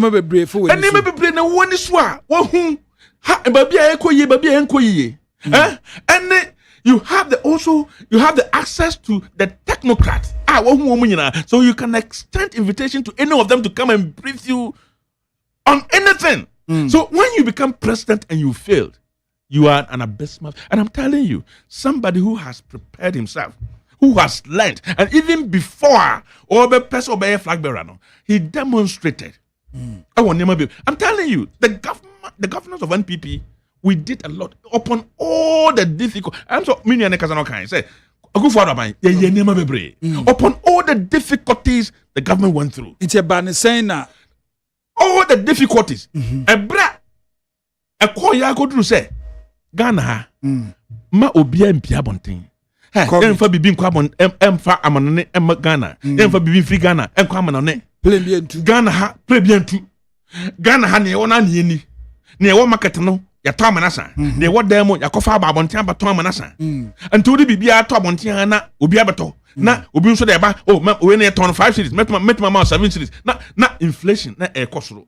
That was not the doing of the government, but they had no choice than to go through that. Okay. Upon all this, abino timi famu, etimi atoto niema ema what the economy of Ghana put on the right track. Wabra 2024, antana ebe free power no. Na indices nyina chese niema edegu akwamu no. By the end of 2025, now inflation above be drew about 7%. And indeed, that is exactly what happened. So that's it. Is there anything that they have done extraordinary? Atimiama nyayehun to see koswana. Apart from say, the artificial way of managing the dollar. Kofa 1 billion every month. Na omakotogo abonte no makoto CDs. CD na wa bonte no man bo no nyina no de kuku abonte say dollar no be wa bonte no say be ya akwa bonte na akopɛ dollar no de wonya. This is not creating jobs. And for that matter, if you want somebody our economist onim nya e kwase obebo o man na the best person yewura Baomia. And I'm telling you, NPP, we don't make mistake. That's Baomia no ne kana Japan contest here 2023. The same thing na decision now take and people will don't make mistake. Okay. The same mistake na yanye ne omo kan ne say form for na say mo de kan Japan ba ne 2014 uni masma Alan Kai 2014 uni masma Alan Kai no say Alan say hey Akufo-Addo no someone said ne kwa no America o say akwati we mo said ne kwa Alan you should that way. I am telling you no Alan can no see me say or say some say de Akufo-Addo kwa 2016 e ba wie e form for no say me Alan na mo famra that's all do mo kan me yet sebre wouldn't my son catch it Kufo. Kufo crowd, I say. Why mo catch Kufo? And this for any Ghana for time I echo premise. Almost say, as an I confirm what boss and devote ya. Say, as an Indian will be my best president. No Kufo Babe. So that's it. It's America, wouldn't they tell retaining Trump? Everybody knew that Trump said you not general and said the former president. But the party knew him say. If they change Trump, who has the chance again to contest, they will lose. And for that matter, they retain or they re-elected. But that for so many women, America. Right. They have all regretted for re-electing him as president, and yet they have no choice. See, watching in here, Upese leader Baomia MPP delegates etu abamano. Policies. Honorable. And now, I say, who say one was also Bibi or yeah, Bibi Kakra. Yanko, it would the come time no crab about policies crowd. Okay, and then I say, who we are now, the leader and the policies in Tia. See, I'm starting first one, the woman is starting second. Anyway, I don't mind. But what I'm saying is, I'm first time I'm in the yes. You see, send your respect for listeners. Maybe I would have walked out of this studio. Adeng. Because we used to say young tongue party for party ni anase yenko chire die nti a yento abama obi e wo party mu a obedi down into attempt against your opponents. You can check from my background from as MP near the day, stage not even against NDC candidates. Not even against NDC candidates. Yes, attacking the person. No, it's not my style. That in the posture, I walk away. Because one day you will also be tempted to go that same tangent. And that is what I don't want to do. Okay. It's a beginning make us na appointing talk fear back. Now the way I mean we are better now, I can't some if I can just say draw attention because into one children the entire yento abanfama Dr. Bawumia. He couldn't say even one thing. He spent his entire 20 minutes or so insulting, abusing, attacking Kennedy. Then you are no answer. Exactly the point I'm saying. So with the Mitchell, on standing elections that until I forgive him for saying say you can't say form of or anyone more. Oh, really? And now why MP that? You say you don't know, and now we MP going to contest the election. Oh, that's the we MP going to contest the election. Oh, Master, you talking about national? No, but you're saying the own contest election that. That's what you're saying. And so what you're saying, contest election. That is immaterial. Okay. What I said. That is immaterial. Or say, contest so that is the point he doesn't know. He shouldn't go there. So make your point and go. He has never been to parliament before. It doesn't matter. Okay. He has never been a president before.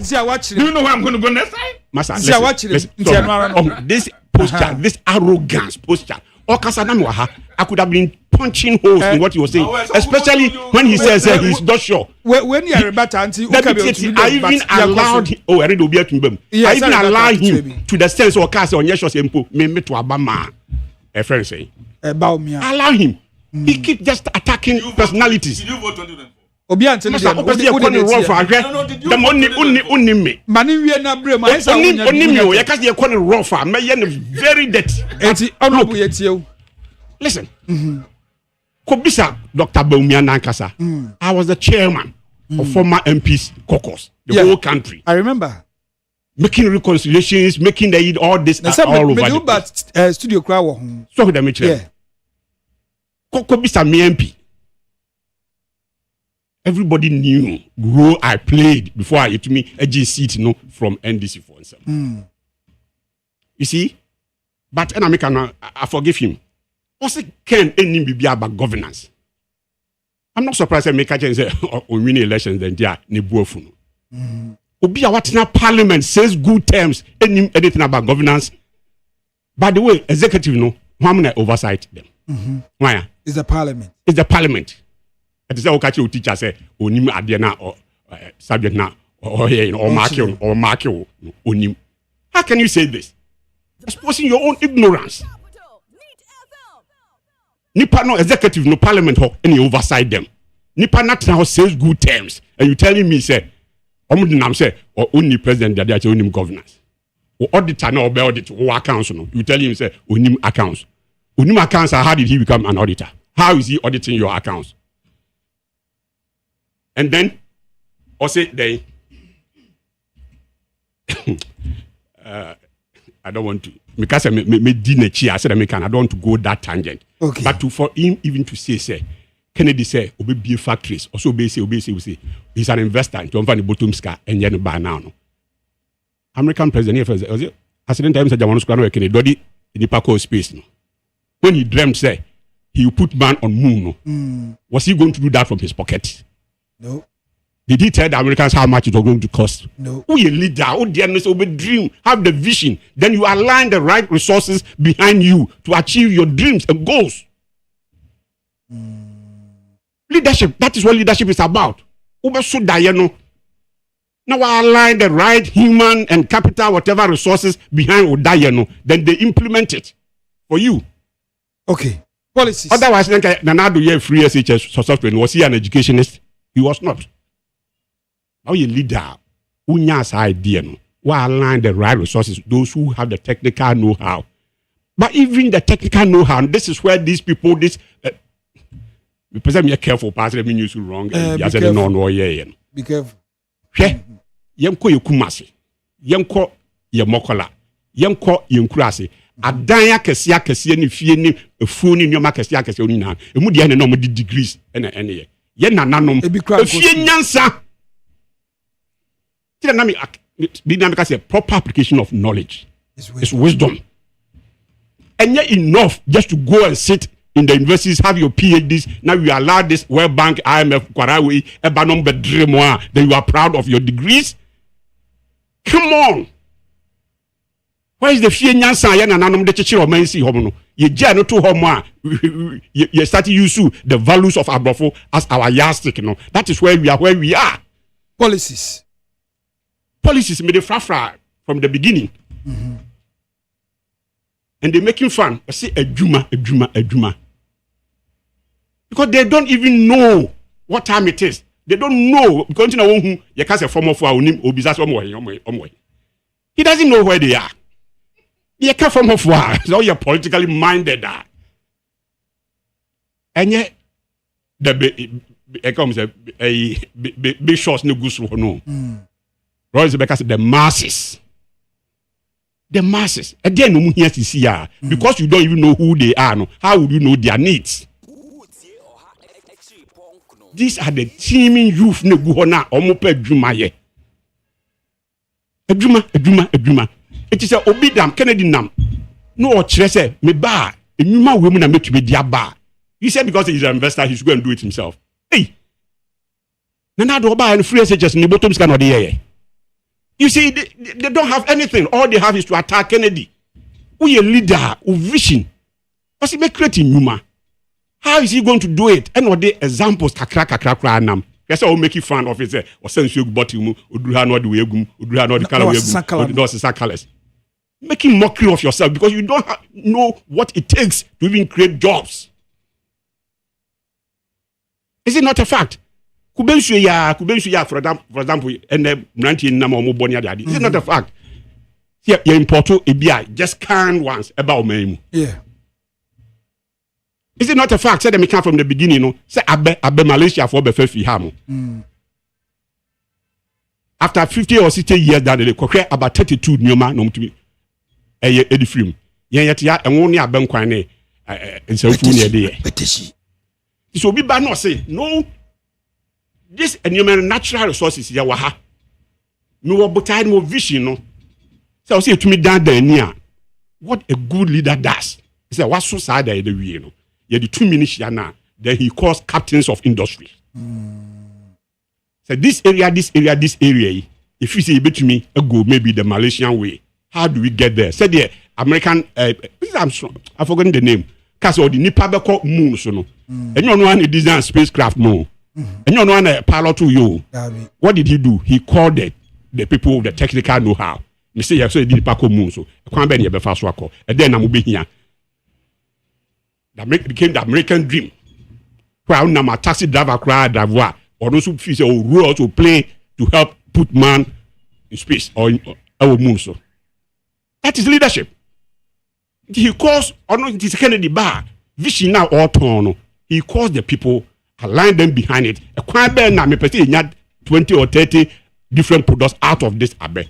Me person had 20 or 30 out of body way. Man could share Kennedy and then say sa ye na eti ekurasi enim se body dan kasa ye wi a utwa body ni wi no ano ni dua no watwetwam no ato agu aprogo na ye san dua me share me kon campaign bi ase na me hu se sa no kra etumi de dua na aka fom no ya etwetwam ni ato agu no yetumi turn around to the coat any cap person ya de ade nyina. So what leadership is about: foresight, vision, and not insults and attacks. So the policy and say jobs, patriotism. So man it better wakuma so. That is the first thing you need. Drain or mine year. And no man some young. Discipline. Papa ngoma so masa makan big four. Papa ngoma so enye na numu de o. Ni yie mtia. When Kennedy was attacking or taking on, your friend say Anas was his personal AB at stake. No. Anas was attacking the president. Whose president said, "Ya allow no destroyer," because who was going to suffer? The party. Apart from some money, now can suffer. No, the party. And the reward, and they say, "You are attacking for taking some of such people on." When Kennedy was attacking some of Babu Mukura, I trust a truthful D4 Beba. When Kennedy was taking on those are truthful D4, na Ubia Kubunana. Ghanaians, for lack of knowledge, by people perish. Now, man for Nimdia and Kofoni be any muntino. Now, some of these fake pastors were taking advantage of them. Now, Unya Ubi was say, I will take these people on. And then, I see that is here because say, do the atemana. Na or no. Look, share. And I say, on all these occasions, on one or two occasions, I was a Kennedy a buffon, a mood and a nanny personal interest in Tina Nanny Buffo. I say, any Nimbo, ya. So, the boy me of Nimbo. So, what bench partners will be to two papas who are filled. Our brothers say you could have played better. How do you feel? It's out of that, you know, do baby anana kumano, akosro. Who said Nyoma Ekono and Koye. Even MPs, 60 MPs of our own parties walked to the president and told him, our finance minister. 87. Fine. President was say, our finance minister, from the way I knew Ekono, because they do baby. Or Kasa will be empty. It might be a semi or can crown a substance room. And so do baby as a Ghana for they just looking at the messenger. Yes, they just listen, they don't want to listen to the message because they are just looking at the messenger. They are banning sounds so you know yet today. Me be radio now. Must NDC even at 2 a.m. Me power 10 off my radio. It doesn't matter in St. Paul Bekenya. Yeah. But when we now to choose Anamoina. So Uncle Siaga. Na Christ cry. Udru assault the temple numuna who said they were using the temple for wrong things. No, then one piaba. Yeah. The Messiah himself. Piaba. It is an open year. Yes, a ban can open because they were using it for the wrong decision. It is also open year. I can depend year. No, who's a man for be to two papa so. Omo yen you may be one affected the party. Omo yen you may be affected of mine no baby can. And then you sit here. Yen no. Any micro minority. Any 30 something or say whatever percentage I didn't. So now instead of say you be book compo akoshe ye chino. So what shall that is why you move be if we don't change baby a namna yahwiasem. The answer say nantia because these people who were manning the country, Dr. Baumiani, most of the Omedi now were former appointees. More arrogant posture, more behavior, and they are the center. It annoying Ghanaians. These are the same crop of people who are still campaigning, thinking, say, before rather deeds and affect a party. Look, me was some audios be am say be will be before 2020. Na me yes, I think say as empower so. You can say, hey, baby, any my kwe party for ni asio for nwi. Who can ya ni attack you? They don't go to the grounds. They wait until campaign time. Normal negotiation, people 2, 3, and they think that is campaign. Okay, that is not effective campaign. It is here. Beka chiro mo say the new mekwe. Obiani in the style the baba beka who lapses now baba beka. So the bechen, you draw my attention. They didn't listen to us. They tag you. We are Alan ni. Odim pose be nami Alan. Me Ken. Nami Alan. Alan free party nam okay because I still believe that these people cannot change this country for us. You know. If you say you're better than them. Okay. So, we attempt to be say and you man no yen draw more attention. Obo be executives no, including my friend or here executive no appointment on be disconnect from the party. They didn't care about what the party delegates and full soldiers were going through. Okay. Even me, as those days, deputy chief of staff, deputy chief whip. May call chief of staff officer and Kurabiti John say we won't let you in. Oh, you deputy chief whip. So you can imagine party full soldiers. Omududu na no. Never, these people never gave them access to them. Okay. And so sanko fu ya na mupesi en sanko mu cheni enko use omo sanko sen flags no. And you think say omu ofukuru omo free from at the cost. That is why I'm saying say Kennedy say jobs, and that can be done through patriotism, through discipline. And if you nyansa application, a brasso go to seminar, maybe a diakwa kudu no ye boom kompo ko hwe ye chia moyen. All right, you be yanko ba mi aho na mbisa ono so policies are odeba. Odame. Engineer, I am not surprised me you confirm say we Alan supporter and Alan resigning free party ni mono when me ni nechi and I would decided to be call Canada Japan. And that is how they all speak. When they are speaking, as if say party ni mu obia ye omo bonibi and they are so entitled. And for that matter, if it is not them, it shouldn't be any other person. That's how they behave. That is the wrong thing for him to say. Very wrong. Party nimu as you be party no Party no why. Listen, it's about leadership. Are you going to allow me? You were doing worse things, my friend. I just want to listen to what he said. Okay, a party must be entitled. Then you are going to see and you could be. So be niji wo mu a doesn't mean say me feel say.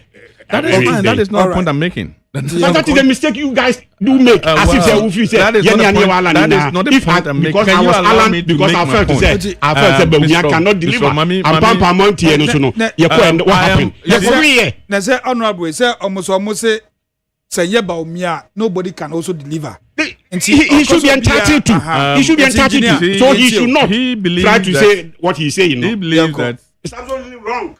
He believes that 82 MPs, Echo President Walker say. He believes. That's what he said. But it's true. That's what I'm saying. That he believes. 82 now. I'm call President Walker can say. Pamo Finance Minister and one Pamo no. It is part of the reasons why we now have the micro. MPs. In Parliament. When they went there, they did not go there to blame the Vice President. Did they? Darby. So why are you turning around to blame the Vice President for what has happened? That's what I say. You see, please. Blame Vice President for that. You are on air. You see, I am surprised when I get so surprised when I hear people try to defend, say, Canada Japan has been attacked, has been put it whichever way, insulted. Canada Japan. One insult no. No, such or say my better Hanamadi Canada Japan. I have not insulted Canada Japan. Okay? 15 minutes. I have. Could you please? I have not insulted Canada Japan. Look, Ghana, the rampant attempt near Ecos war in social media. So, Mofra a dimpany for them. Everything emanated from Canada Japan. Almost saying in African Japan. So I say, Sa is she and what done Sa is she and what done in the last 20 years in Ghana politics. So I say, and I am Mofra eba a shia a dimpany. Oko catch Oko land the home. Nasa Oko court now lose case. Now got now TV so. Now High Court judges tell me you're stupid, you're fools. I will deal with them. Are you fighting for NPP? I will deal with you. So I will deal with one person. I will deal with you. Are you fighting? You're telling me why he was speaking this way. He was fighting for NPP. Odame, if can you please? Well, honestly, I pick and choose. Please, he's not on air, so you talk. Look. Here, Anas, I don't know where. Anas did fantastic job. The guy was exposing corrupt where you see Bokrono Ghana. Even to the point, say, President Mills, I can say, Anas tactics, no, obey you should be. Now the attacker, the way you see, officers. President Nakaza. The Kufado can so obey you Anas principle. No, was there Kufado? I think it was Atamils. Atamils, the video been a buy. Okay, no, you see. So if these two leaders have said, that method no use, it's a good thing. They will use, and I'm telling you, what Anas was doing was actually exposing the rot in our offices. And yet, and I'm saying Japan, you see, the guy, you see, when we talk about corrupt people, Japan is number one. Ghana, the politics. But people don't know. All this while. You see, corruption. And then they say, Wakofa Bibi, no could trust bribe on Kwao. Okay. Let me tell you one thing, one statement he made. In 2020. In our 10 minutes more. There was a time, and I got on TV so. And now, was it why important near Bagana? Now, it can say Utia duty 850,000 Ghana cedis as duty. Now, on Fanny man. Oh, dear Banya Temsa. And now, 3 days after, Oba was hey. Mamma Gio Matema and Kame, a union to me quiet, Yatiswa Mame, 350,000 and Okutria. Now, what the president, vice president, as a passer, or interview man. And now, so when he said that, you know what I said? I said, like, you see, how do we define corruption? You have your radio station, and for that matter, you have the that audacity to insult and run down the government for them to not just in the open the amount. You have that opportunity. What about those people who do not have that avenue? Now if you go to look for business, now could trace around him. Now, what show? Hey, look, I've seen this about you. If you don't give me the contract, I'm bringing this one out. You blackmail somebody to get contract. Now, catch him say you're corrupter. Then, how do we define corruption? That's why he was doing. Blackmailing, why? Most of the people in government, that's what he was doing. Hey, I'm telling you this. So I say, but you see, to me, most of the people, in my mind, but to me, I mention one person, please. And in my mind, I don't think say. Look at what he did to Atifwa. You know the genesis of that. Atifwa, Professor Atifwa. You know what he did when he wanted the contract to bring in the Ghana card. One year second. When you know what the Atifwa for? Oh yeah, then. One radio suko can't say no want. So say Atifwa say President Kufuor. Atifwa did not say anything. Atifwa said, say, me outfit now, I'm managing Ghanaians. President say, I shouldn't portray a picture, say, I am only recruiting NPP officers. That is not done. So me, in my outfit, I will not do that. That's what he said. No. Ose Kufuor say, a man in for party ni bia. One kasa party ni bia. Party executives. Ose Nana Kufuor say, man in for party executives in Kwankwan. So he said it. That is it. So how can a CEO come out to say, media, you see NPP phone kwan, and I'm in for, and that is why I get so worried. Say, in Crawford say, a phone for say, can the Japan no pay? Obi or no job on Tianka say when you NPP near, that's NPP wa mama, Nico say more Juma, NPP phone can inform Juma. Can the Japan has said that? Now, if you're a leader, you don't speak like that. When you are a father of a country, you don't even. Me say, Makase, so share a software knee.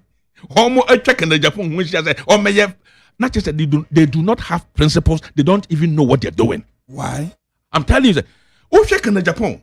Now, okay, just say, we hear Omo was on them. Omo assume Yanko Oma Dafom. Omo to say, me cramaya, me did ya be to me chain. Midika, America, send a canam that from no Dominican. Look at them lying down there.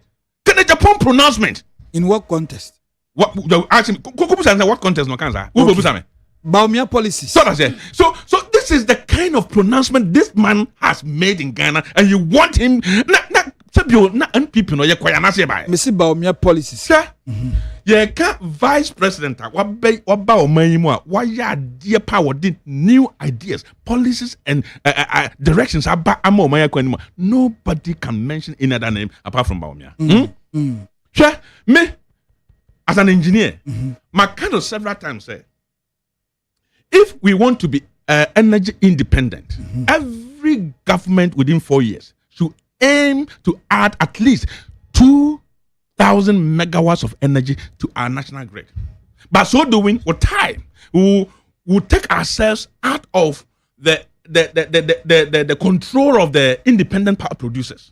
What I say, every 4 years, be a function to say. baby we are going to add 2,000 megawatts to until what time no now we'll go beyond how much we generate and then we use that to bargain the prices per kilowatt hour because Ghana in Ankatane only if we continue to depend on the independent but when you give me the opportunity within 4 years I'm going to use solar to generate 2,000 megawatts of energy in our national grid. Policy has anybody even had any idea like this? So I say, that was MPP manifesto. Campaign. When I saw your campaign, you don't even know that this is the message we sold to Ghanaians. Whose manifesto? MPP manifesto in the last election. What flag bearers manifesto? It was MPP manifesto. Manifesto. That's be your flag bearer. What there? The party. Every manifesto. Was he an independent? Was he an independent person? No. You see, what Tiana will be named governors. Will be named governors. But you don't even know the difference between the party and the individual. The manifesto was not NPP's manifesto. It was the flag bearers manifesto. He prepared that manifesto. Oh, please. Oh man, you know, got sing. Now when you don't embarrass yourself. That's party. Oh, please. No, but he's interjecting. I mean, allow me. Because you don't know what you're talking about. So you're telling me that because on the floor, manifesto was about me as a flag bearer, we contributed in preparing the manifesto. Look, it's all.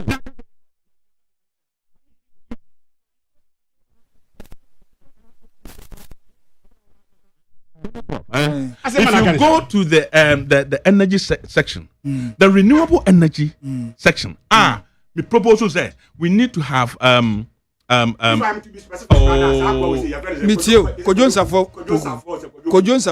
chairman for the. It doesn't matter. It was his idea. No.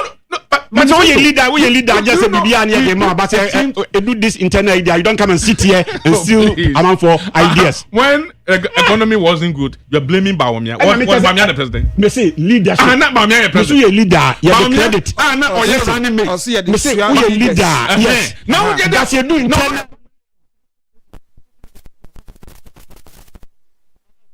Okay, Matthias. But the internal party will be a credit. Okay, Matthias.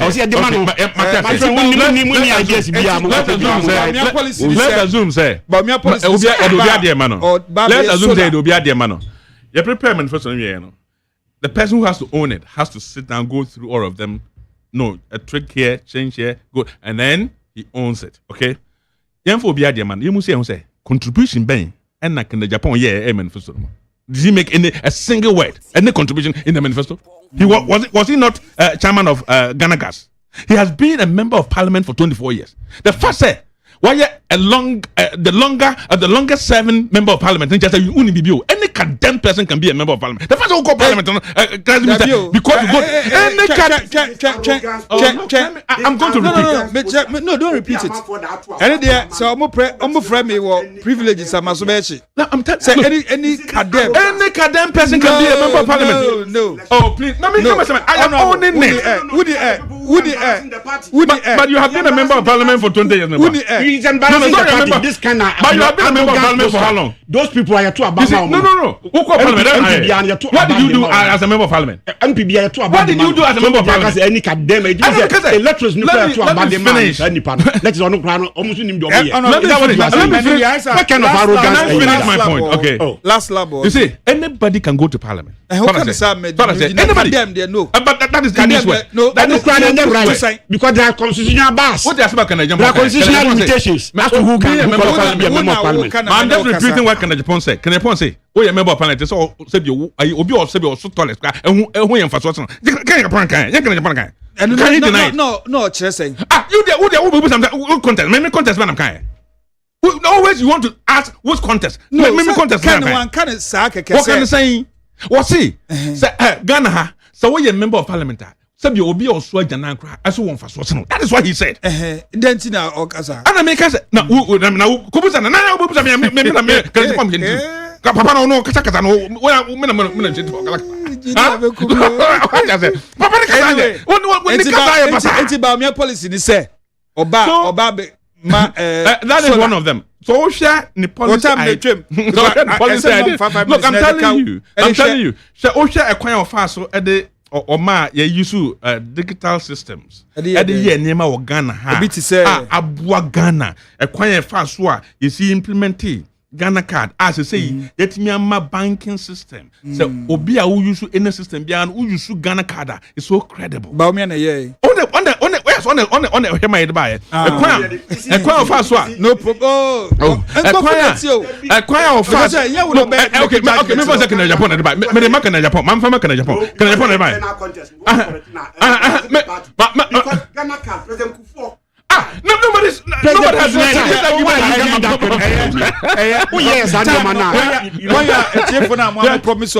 interoperability.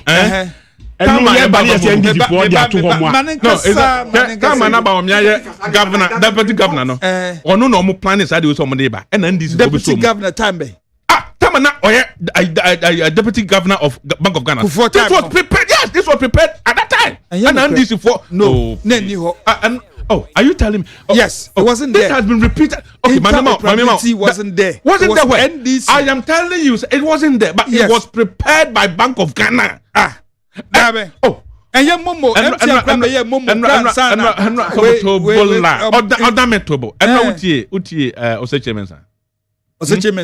not the fact to be correct. And are you telling me, say, NDC? Time I deal with when was prepared by Bank of Ghana. No, Oman Farmer Bonting NDC for Oman Farmer Bonting. Can you imagine? That is fine. That's the point I'm making. Say, Oman Farmer Bonting NDC for they were going to take over 1.2 billion. That is the point. So, but man can say about this idea. Who they just you anything about Bamian? You're not happy with No. That's what I'm saying. That is what you're portraying. But no, that is what you're portraying here. Let me make my point. Mama wakasa time no crab room. Pesa udisi. Na ye the last lap. Yeah, but who mami kwa mami kasa? I would prepare to have also MP. And Obiango MP no Obiankatan. Obiankatan. Oko MP ndo ye. Oh, Mama Sajare. Okay, Eti man running up. And then answer peace pact no sign no. How do you say? I think say in Japan we yet able. And a peace pact omoko transfer almost sign no. As I see now create here. It was very very unnecessary. See bensa. See now obia sign could do ha. Or can't say it can come with shame. A true mu say. Abana ekoto no ya tu wia shima bia mamwa ebetwam yemfa nchim sa. Meanwhile it has been part of the principles why omode govern this election say abana ba bia be free and fair ne beba mu a enya etwa say etwam no obviously nyo obi kwa na beka easy and take that decision. But it was not in the document. But you don't need when you're signing peace pact we don't put sign man wom what I say the true woman say me your party ni me ye besi bia gitum ye boba ba ni wie na results no ye kan o nipa science we are science e wo me say ye besi bia gitum o I was s na wo say the besi bia say go nipa o wa sign me so nipa o ya sign easy or declare results no you cannot go around and say say say eba say ebia obi outcome must be accepted obi ansan the outcome ni say ye popo ye ngitum the fact say obi ansan say results in your papa na me say outcome now will come say popo good that only interpretation no can Japan and that is why he created that scene and it was very very uncalled for. It was very unnecessary. The chairman of the election committee no emphasis or can't say chairman is on anaso or say abana e beto no say bi batchma na say ehun here say betwam and also okay meye and okunyo anaso ye. This is all he did. Nothing was changed in the document. He signed it. If there was a verbal agreement or now as someone can say already part of the principles of the to abawe. It was part of it. He didn't need to repeat them because easy about to ye to na semba ho otwam anyway. So that say so insisting say answer now will not even change anything. He was just creating unnecessary sin, and that is the nature of this. The temperament is a problem. Look, I'm telling me, I am destiny. Look, Yashama Canada Japan, Atimia, the Papa, we at them, and then the Yira Tem. Ghana, I'm about Nipa Nana and about Miakono. Obia being an opposite popular. The first person obi di natem eye ba omia adentia na kana Japan timi ko so TV sinanim e di natem de ante say wa bra on ka hwe etwa nkontompoto no so e ka che Ghana for say ono ba omia be brabo no 800 million yan fra kana Japan musa no hwe e di ne yiratem na enai peace park oba be san say be say ono message masa ba omia did the fantastic thing. And I'm telling you, me makase. Makase do me because I asked him kwa onyai. Samia okuse proxy voting. No sooner mo twem so eye ba me ya pa. Yes eye ne ya. Anya ne ya ba bia. Na you see, kana Japan he doesn't know. He lies so much say. What obeka say into who can lie so who do not tell. I'm giving you the source. Into who do not tell. I'm leaning at him. I'm giving you the source. I'm giving you the source. If they make an incontombo there, madinatem. What I say? Okache Ghana for say. Or evidence say 2024 proxy nipa ba to me to 200. It can never happen in any election, even in the world. So one person proxy bia one person can vote one for proxy. So if you come out to tell me say one person was able to vote two, can Japan catch? No, what's it proxy bia no one person can vote over proxy over two proxy for brochira bia me mean to me ma na ma hwe wo say wo yeah campaign ya who say wo over on your side and until wo kwa masani udin kotuma me no one I select obi a an opponent and or the proxy man no what's it every proxy vote one the person me who say the principle that's it no one meba usuma me say me nkoto aba ma wa honorable suntumi usuma me say me nkoto aba just say 1 to 1 okay that is the law. That is how the principle is. One person can vote for only one person on proxy. So if he comes out to say he has evidence that one person was able to vote for 200 people, that was a big lie. That was a big lie. So I said, and this is the kind of, and I'm telling you, Can Japan claims that the support in Nadodo now I'm on it. Now say, walk away we at the a tier warm Amadodo na if you heard what fight he raised that argument say he doesn't want proxy to be part of this. Nti eba ne say about me bufu no Baumia was not angry because of this. I am telling you, say, Baumia was not angry because of that. I'm telling you why. Me say, I played the voice. Say, Samuel could say, Baumia ne face na no yen tum wo ho ni na no proxy na ye twem ne ka ho. What you say? And school for bia wa hwa neck be hia sendra no se den no. Omo so mbayi mu friend so ka ho. And my host grandson said, but now the proxy no, but you know why? He was not angry basically because of the proxy. But the fact said, Asema Canada Japan ebe oppose that is why he is angry at. Asema, because the first one was opposed by Canada Japan. And easy for electoral commission funds okay and so also on into my income and a travel proxy no yes okay. And when so was it send the person when we you free proxy so okay say election no obi antim kase you muti and I didn't na Canada Japan some obeka biade ya jetum na ba me wa cabinet o manja ntu na the size more can no asema Canada Japan reason it doesn't make sense into oppose how but electoral commission one no to oppose.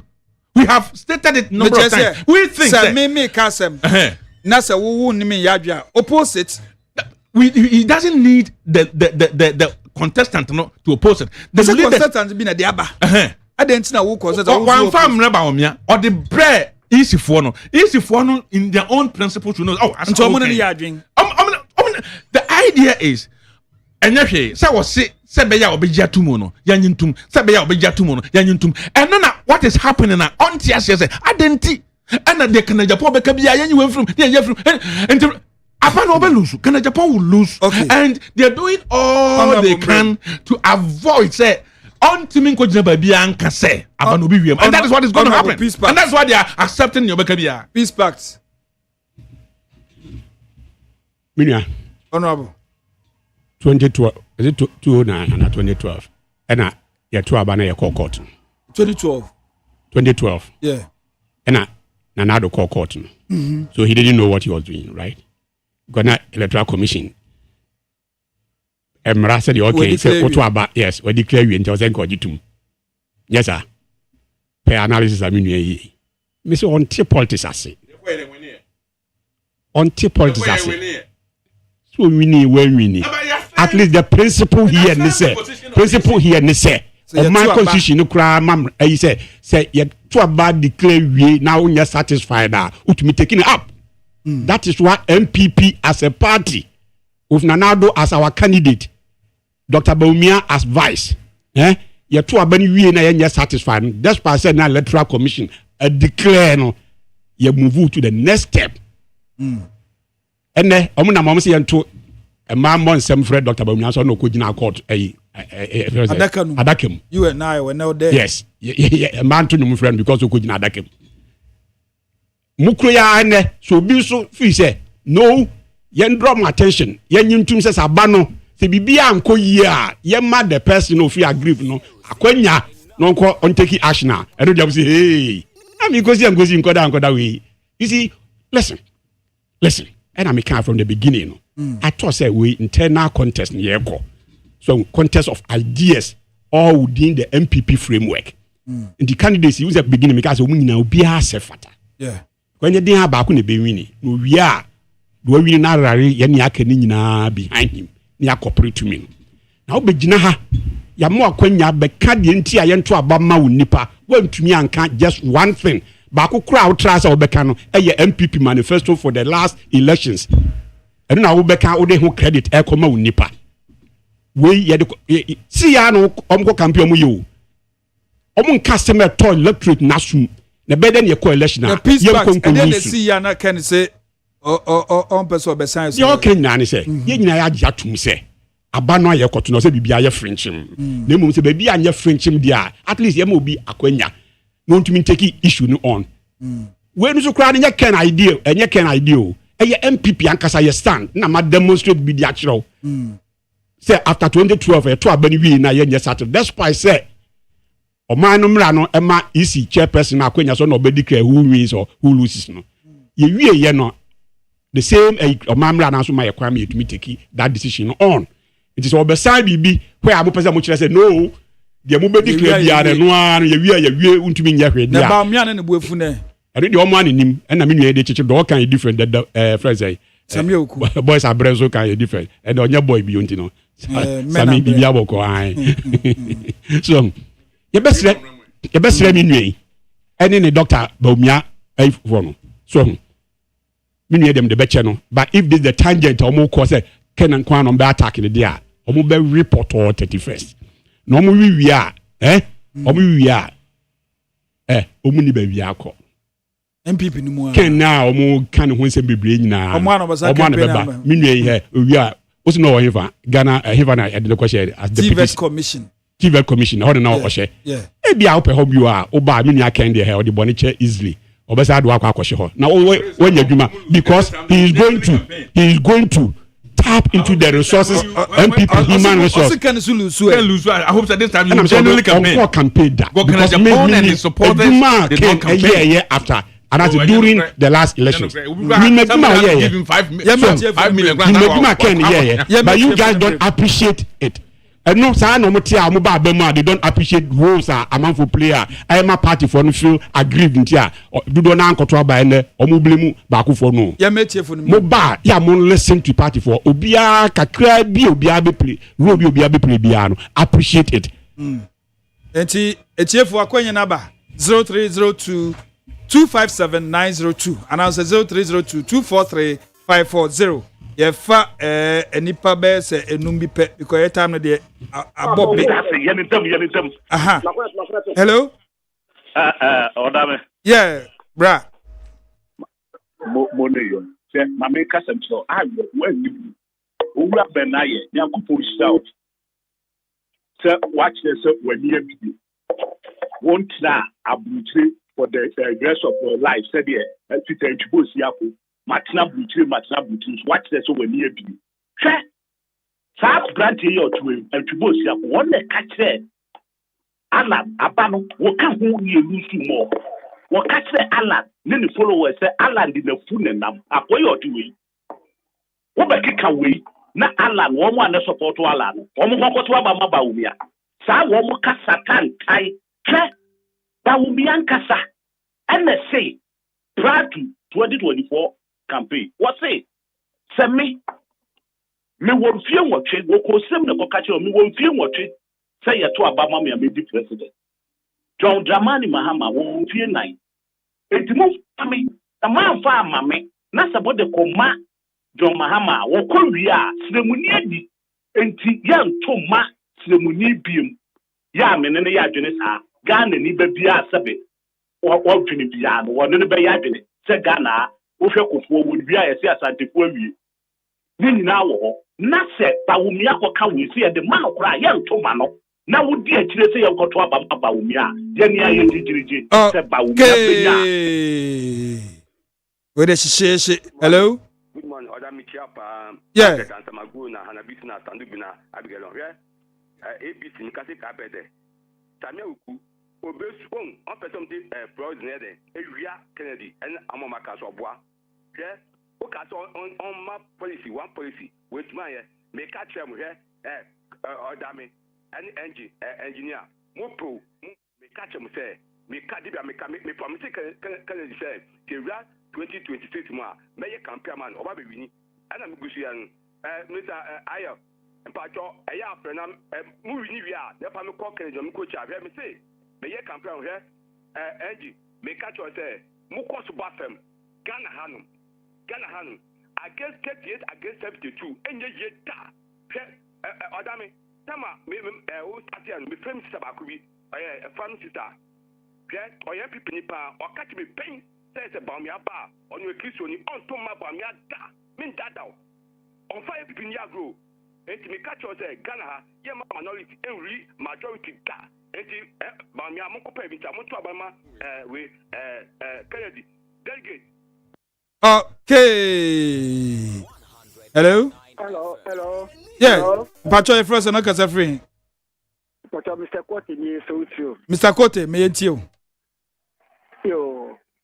Me MPP ni but the first about many part on about me akra can you would part ya better about Canada Japan what who's over here to do ka sa no can you would part ya who get Canada Japan tell me for to tell me MPP ni MPP for some ko to sufaba baba anyway we blame mo Omanya Konosika, one bread of Munya, the West. I almost say 2028, don't power. Almost from Copa Jesus Christ. No, your father of MPP. Open Musupoto. What the heck? What the heck about my MPP? Namusa Ghana.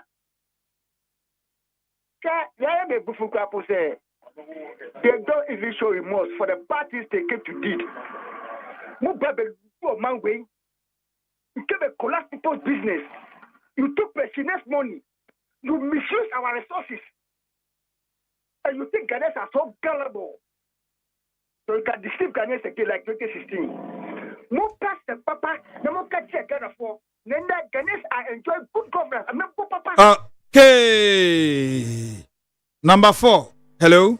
Hey. Good day. Yeah, Pacho Frost no kasa free. All right, may it you. No, because I am minority, majority Ghana hada. Obia or the hotel to see a ruler among for no, they so to say minority for the Anambwa. And you know, they can. People damn in that year, oh, I just done it the in fact, Kakwa baby, Nemum. And said about maybe about a president to say, and if I say, Papa, I time, and about one and another, or Mama, party nine, and attractive view, and then you can at your phone. So, yeah, oh, man, the first was the attractive mamma for us, party, and can you lose it all? Who got about me about one and I'm a phone, yeah, majority a parliament one any president and before now, we lose in no, neighbor me a demana, no, we now call about me a demana. Yeah, about your record, Japan, one somehow can you board radio, subboard TV, sooner than you now, no, you know, want to live for 2 times, never do go, you got me for who is you, and I'm a bit better, and when I will soon, I am one which is so one money, and you want to remember about me, that I only credibility in our one another president. Can you go on Jama for them, a master, a brother, a for nothing, a do matter, and then they were all there, a soft 40 me pump by Moby, a brand or cut up a soft for the same from and come and cry and from Tano. Now you are every eye, don't you? Okay. Last caller, number 5. Hello? Odame. Yeah, Chief, but your frozen no kasa free. Odame anopenya mi asumbi enkan. Enkan wo so. We ye well near Bema Nana Amwako a mekasa fi esu boy ewo ayensu anu constituency. Nana Amwako me yenti o. Ma minchi a honorable Ben aye me mona ba papa. Ene nsemo waka. Any policy a what Gana force you the phone ba oba be Gana for Gana mebu enya biye. Na yewa ba omia rep there. Am say wa man nkan faso ewo so. Wo okoti unya appointment a okoti na be na wo ye adwanu. Bisa de say grassroots ben na papa na to no oso obo aroda. Bisa atwubo ta ko say onya appointment no okoti na ho no. Be okoti na ko ye adwanu. Bisa de grassroots ben na no obo ano. You look at Japan, a mere woman cannot force MPP, Mupe power, only power in the back, able to abadi Amanon. Ghana a 24 air can, promise air can, capital for air can, drama for air can, Ufa Uba, Omoko, a Nipa, on the bottom Muska, $6 million, every cardio center at the chair of my Ghana. One point for the chair of my Ghana, a home for Swanum, a better or mine coffee. Ukotamanila. What up plant at the matter teaching hospital? Not the man out of any doctor for the idea of Huska, a command conference. One jump one politician, or see ordinary abroad or mine Canada. Some of Ghana form a Lebanon, near Mampino Ghana, near Vice, our no, your friend, no, now, friend of all you pay, near ministry. You look at Japan now, all your businessmen are also on your contact now. We will be Munya, to die our aboriginal, or not Ghana for the buyer. Okay. Aha, near different in engineer, but your last words. Yo, Odame me da sibebre, me da chief was frebedi atamuso sa na tie.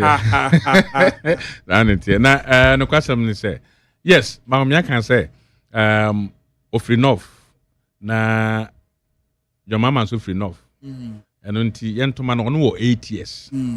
Say toma na ohun kwan. Your mama so enya kwanya or maximum 4 years. Yes. No, for one say, you pay both 4 years and 8 years. And first of all, but I'm not waiting statement. No, we are statement. It doesn't matter. It matters. Can make or see, say more the major mama. Now, or your president, yeah, I bet you answer the man off. And I know for say look, Nabi, you remember no, you better in the Mao yeah. I'm waiting 4 years, your mama, 8 years. Baomia anunti na no for no edema your mama so me win 4 years okay na osaba biewa mama no 8 years solid na be president of Ghana all right na and the question we woman say most of the supporters of NDC Japan did not vote anunti na nei all my NDC for na campaign for Kenya Japan open him say oh ye weak link okay say ono be flag bearer of NPP on bit me bit no easily on ma pile ne all transfers go how they be those ego so that say and until now be radio so most of the NDC supporters are campaigning for Kenya Japan indigenous typical NPP ni hardly say don't want ever support Kenya Japan honorable last way see propaganda enomoye say NDC for na campaign 5 seconds. Yeah. Abana Ekotono. Obianim say Baomiaba. If you vote for Ken, it's a waste of vote. If you vote for Brian, Mama Yanka Humonian for vote no massive infama Baomian yet said the year 2014 ma to send a message out. Boom, not just said it will send a message to Ghana and say now the whole party is united behind one person. That's what we need to do. Anado Ekotomani boom because first time no Owini leading by over 100,000, 49 point something %. We need first round. Exactly. So, in your album, you there, or report. You see, the point is, Omunam Nomokase, and this for the campaign, ma, Ken, and you create, NDC, and you create propaganda gone wrong. They know. Omuniasembia, can so better now want to answer and probably amfa. Normally, Anna, college fra. Or my do no much there. Time respond, but me because me say I don't make say Dr. Bawumia any credit. No. I have to correct you. I never said that. I can never say that also because me no say nye den ba ku be wini. No be wini bia say nyina etumi kodi ni pachi no. Ti me metna any of the 5 no atem. I will never do that. It no hwa me concentration was the positive. Peter there just say can we na yado be campaign amano o say Peter Ocean the way Okasa say onye true MPP person.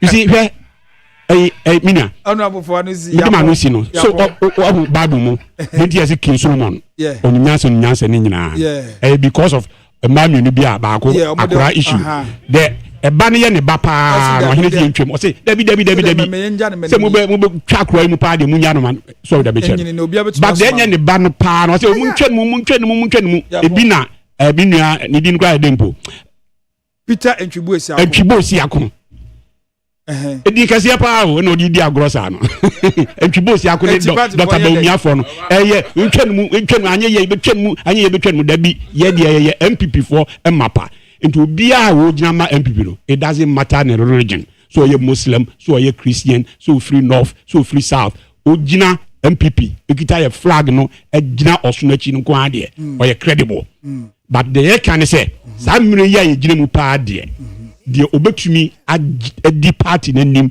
akogi tumi no e de aba na oman etumi etumpon eye yenua Kennedy e Japan okay enu nti na yenyina kam ene na awotwe ba now na ye koto ni boom e de ama Kennedy e Japan okay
aha ne yadi jumani na esie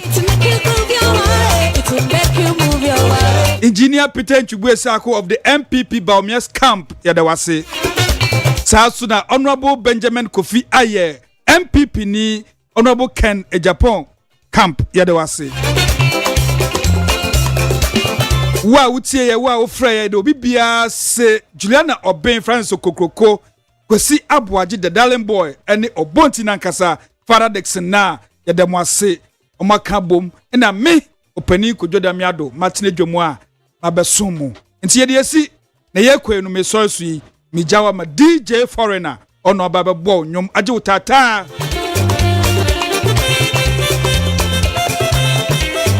me say u petekia ya toto ene baya ya che enhwe bebia ma 7 udu Virgin City a enchen ho opposite no bon se Mountain Hotel wo no ho no bon se Richie Rich obetutu tilapia me say obetutu tilapia obetutu turkey ne wachi baya ka ho ma master ho saso na Angela enso ewo ho no the same place me see the same place tilapia papa okwa kasa me hwe Joe Lawa tilapia ene ma Felicia ene me ma mikuma bi oka ho Grace on be ma tilapia ya toto ene well spiced one ene banku papa bi abanim aba enim upa banku a banku a hwe emu ye kama the same place ground upa indomie a just say vegetables gom here the same place kache ma felicia say upa indomie na tilapia ne tie jo lawa